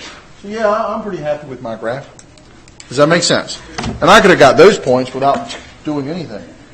But no, by this time people were frustrated with themselves and did absolutely nothing. But we're not done yet. Oh, thank God. Oh, sorry. Luckily though, because that one only had G parts to it, this year they only gave us 4 free response questions. It's usually 5 or 6, honestly. But we never give a G part. So that's what, that was actually 2 problems in 1 there. Alright, the optimization problems. Alright, let's do this one. Last problem and then we all get to go. Says this. A cylindrical can can be made to hold 3,355 milliliters, which is 3,055 centimeters cubed, a soda drink can. We're going to be concerned solely with reducing the manufacturer's cost. Then we would like to find the dimensions of the can that produces the smallest surface area while keeping the volume constant at 355 milliliters. So we're going to reduce cost, which means we're going to minimize the surface area. All right, now notice what the problem is. The first problem is not in calculus at all. It's your ability to know formulas. Suppose the soda can is a perfectly cylindrical shaped can. So, okay, it looks like this. We've all played with cans before. They look like this. All right? Comprised of a top-bottom circular disc with a radius r. So, okay, we've got radius r here, fine. And a height h. So, its height is h here. Write down the volume formula. And write down the write down the surface area formula. I'll call it SA, the surface area. What is the volume of a can? It's a circle, so that's pi r squared times the height. All right. But here's the thing. Students that didn't know couldn't figure out what the surface area was. This surface area is the area of all the surfaces. So take your little Ginsu knife and slice this thing up and look at areas. What do I have on top and bottom? And how many circles do I have? So I got two circles, both with radius r. Right? And then if I slice the side over here and unravel a can, which I'm sure you guys done with your pocket knife, what does it look like? Big old rectangle. You should be able to visualize this. The height of the rectangle is h, but the question is, what is the distance from here to here? Well, you cut one along one side till it's around the circle. What do you call it when you go around a circle? Circumference. And what's the formula for circumference? 2 pi r, based upon radius, the letter r we have. Does that make sense? So, the surface area is the area of the surfaces. A cylinder, a can, is made up of a top and bottom circle and a big old rectangle that we wrapped around. Does that make sense? So, area. Surface area is pi r squared for the circle. It's the area of a circle, but there are two of them. 2 pi r squared. Plus length times width. 2 pi r h. That is my formula. And you were expected to derive that based upon you being in engineer majors, engineer, science, mathematicians. They were expecting you guys to derive that if you didn't have it memorized. It's not that difficult, but you have to visualize it. Does that make sense? Part B. Use the constraint that the volume, they're telling me volume, is equal to 355 milliliters or centimeters cubed to rewrite the surface area A as a function of one variable only, in terms of one variable only, R. All right, this is mathematical English. What are they telling me? They gave me the surface, they gave me the volume. Volume is equal to pi r squared h. But I even know what the volume is. This is equal to 355. What they're trying to get you to do, remember I gave you those 6 steps to glory on how to actually do optimization problems? Come up with the objective equation. We want to minimize surface area. Come up with the constraint equation. We have volume. You're going to solve the constraint equation in terms of one variable and plug it into the surface. They're getting you to do exactly that, and that's what they're trying to describe to you guys to do. Volume equals 355 equals this. They want this thing in terms of R. So let's solve this thing for H. What would H be equal to? 355 divided by pi r squared, right? Now we know surface area is equal to 2 pi r squared plus 2 pi r h. We're going to plug this guy into my h. Does that make sense? So surface area is equal to 2 pi r squared plus 2 pi r h, which is 355 over pi r squared. Let's clean this guy up. Okay? So we get the answer. Surface area is equal to 2 pi r squared plus, let's see here, this r and cancels with one of those r's because that's r squared, right? And the pi's cancel. So what am I left with? 2 times 355. What is 2 times 355? 710. 710 divided by what? R. That is what they wanted. Did I lose you guys anywhere? Okay. Now, here comes the big money total right here. Part C. We choose a reasonable range of radius to be between 2 centimeters and 5 centimeters. Use the closed interval method, which completely killed students right there. We threw closed interval method to find the smallest surface area A. What do they want me to do? Minimize surface area. But what is this closed interval thing? Well, I'll show you in a second because you're going to kick yourself going, that's all they meant? Yes, that's all they meant. But they had to have a fancy term for it called the closed interval method. Surface area. Oh yeah, what was my surface area again? My surface area formula that we just did was 2 pi r squared plus 710 r to the negative 1. All I did was take the r on the bottom and bring it to the top, because how do I maximize or minimize anything? What are you going to do? Take derivative, set it equal to 0, and solve. Does this make sense? So surface area prime would be equal to 2 pi is a constant, derivative of r squared is 2r, we'll clean them up later, plus 710, derivative of r to the negative 1 will be minus 710 r to the what? Negative 2. We're going to set that equal to 0 and solve. We're cleaning that up. That's 4r minus 710 over r squared equals 0. I just put my negative exponent back on the bottom. I lost that pi there. Sorry about that. 4 pi r minus 710 over r squared. Move this to the other side. 4 pi r equals 710 over r squared. Now what am I going to do to solve for r? Multiply both sides by what? R squared. Do not like variables in the bottom. We'll solve for r. What is 4 pi r times r squared? 4 pi r cubed equals 710, because that would have canceled there. Solving for r cubed is equal to 710 divided by 4 pi. Does that make sense? How am I going to solve for r? What am I going to do? Cube root of both sides. And this killed me because I got it down to that, and the student just lost it because they could not figure out how to do the cube root button on the calculator. All right. Well, cube root button is also known as what power if you're going to do a cube root? Just like square roots are half a power, cube root's a third of a power. So, all right, so let's do that. Parentheses around your base there, 710, divided by parentheses around your denominator, 4 pi. But there's my number, but I want to raise that. Well, I take the cube root of it, which means I want to raise it to the what power? And don't forget to put parentheses around your fractions on exponents especially. And I end up getting this. 3.8372152248. That is what my radius should be. But now, here's the thing that completely confused students. They said, well, we'll do this in a second. But they said this. We choose a reasonable range for the radius to be between 2 centimeters and 5 centimeters. Use the closed interval method. They're telling you at most it can be as 2 and 5 centimeters. You want to maximize and minimize. This is that absolute max min stuff. How do you figure out the absolute max min? Remember doing those problems? You first found your critical point, which is what we just did. And to figure out absolute max and absolute min, you compare your critical point to the what? Endpoints. They're giving you the endpoints. They're telling you to estimate which one's going to give you the max, which one's going to give you the min type stuff here. Does that make sense? So all I'm going to do is come over here with the closed interval thing, and I'm going to type in my CP. This is that closed interval method. Closed interval method. Check it against your endpoints. We got our CP. I'm going to use 3.837. Close enough there. What are my other endpoints? What are my EPs?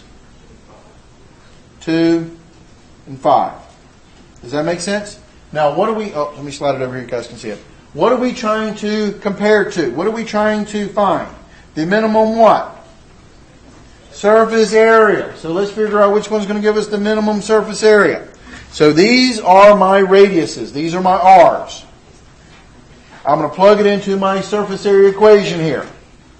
So this would be 2 pi times the radius 3.837 squared plus 710 divided by negative one exponent, puts it on the bottom, 3.837 And I get what? 277.545. Close enough. This is surface area, so that would be centimeters squared. This is obviously in centimeters, all the way down the line. Now we're going to compare that one to plugging in 2. So, second entry is a nice little button there. So I'll just type in 2. Divided by 2. Typing into my problem, which is 2 pi r squared plus 710 divided by r, which is 2. And I got, with 2, it was 380.133, rounding it off, centimeters squared. That would have been my surface area. And now I'm going to plug in 5. This is what we were looking for, checking it, your critical point versus your endpoints, 5. And I got 299.080, rounding it off, centimeters squared. Which one minimizes surface area? Surface area minimum. The radius should be 3.837 centimeters, and it did ask me to find the smallest surface area, so always read your question. What was the surface area at that point? 277.545 centimeters squared. There's my answer.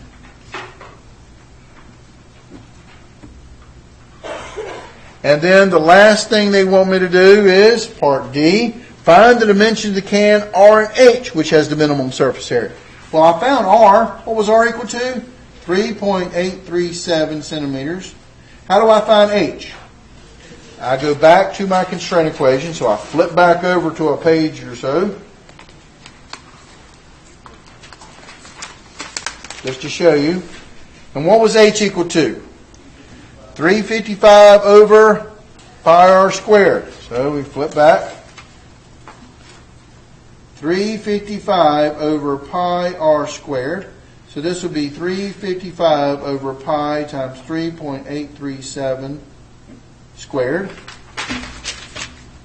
Does this make sense? And so clear, and to do that, 355 divided by parentheses around your denominator. Pi times parentheses 3.837 quantity squared, close parentheses. And the height should be 7.675 centimeters.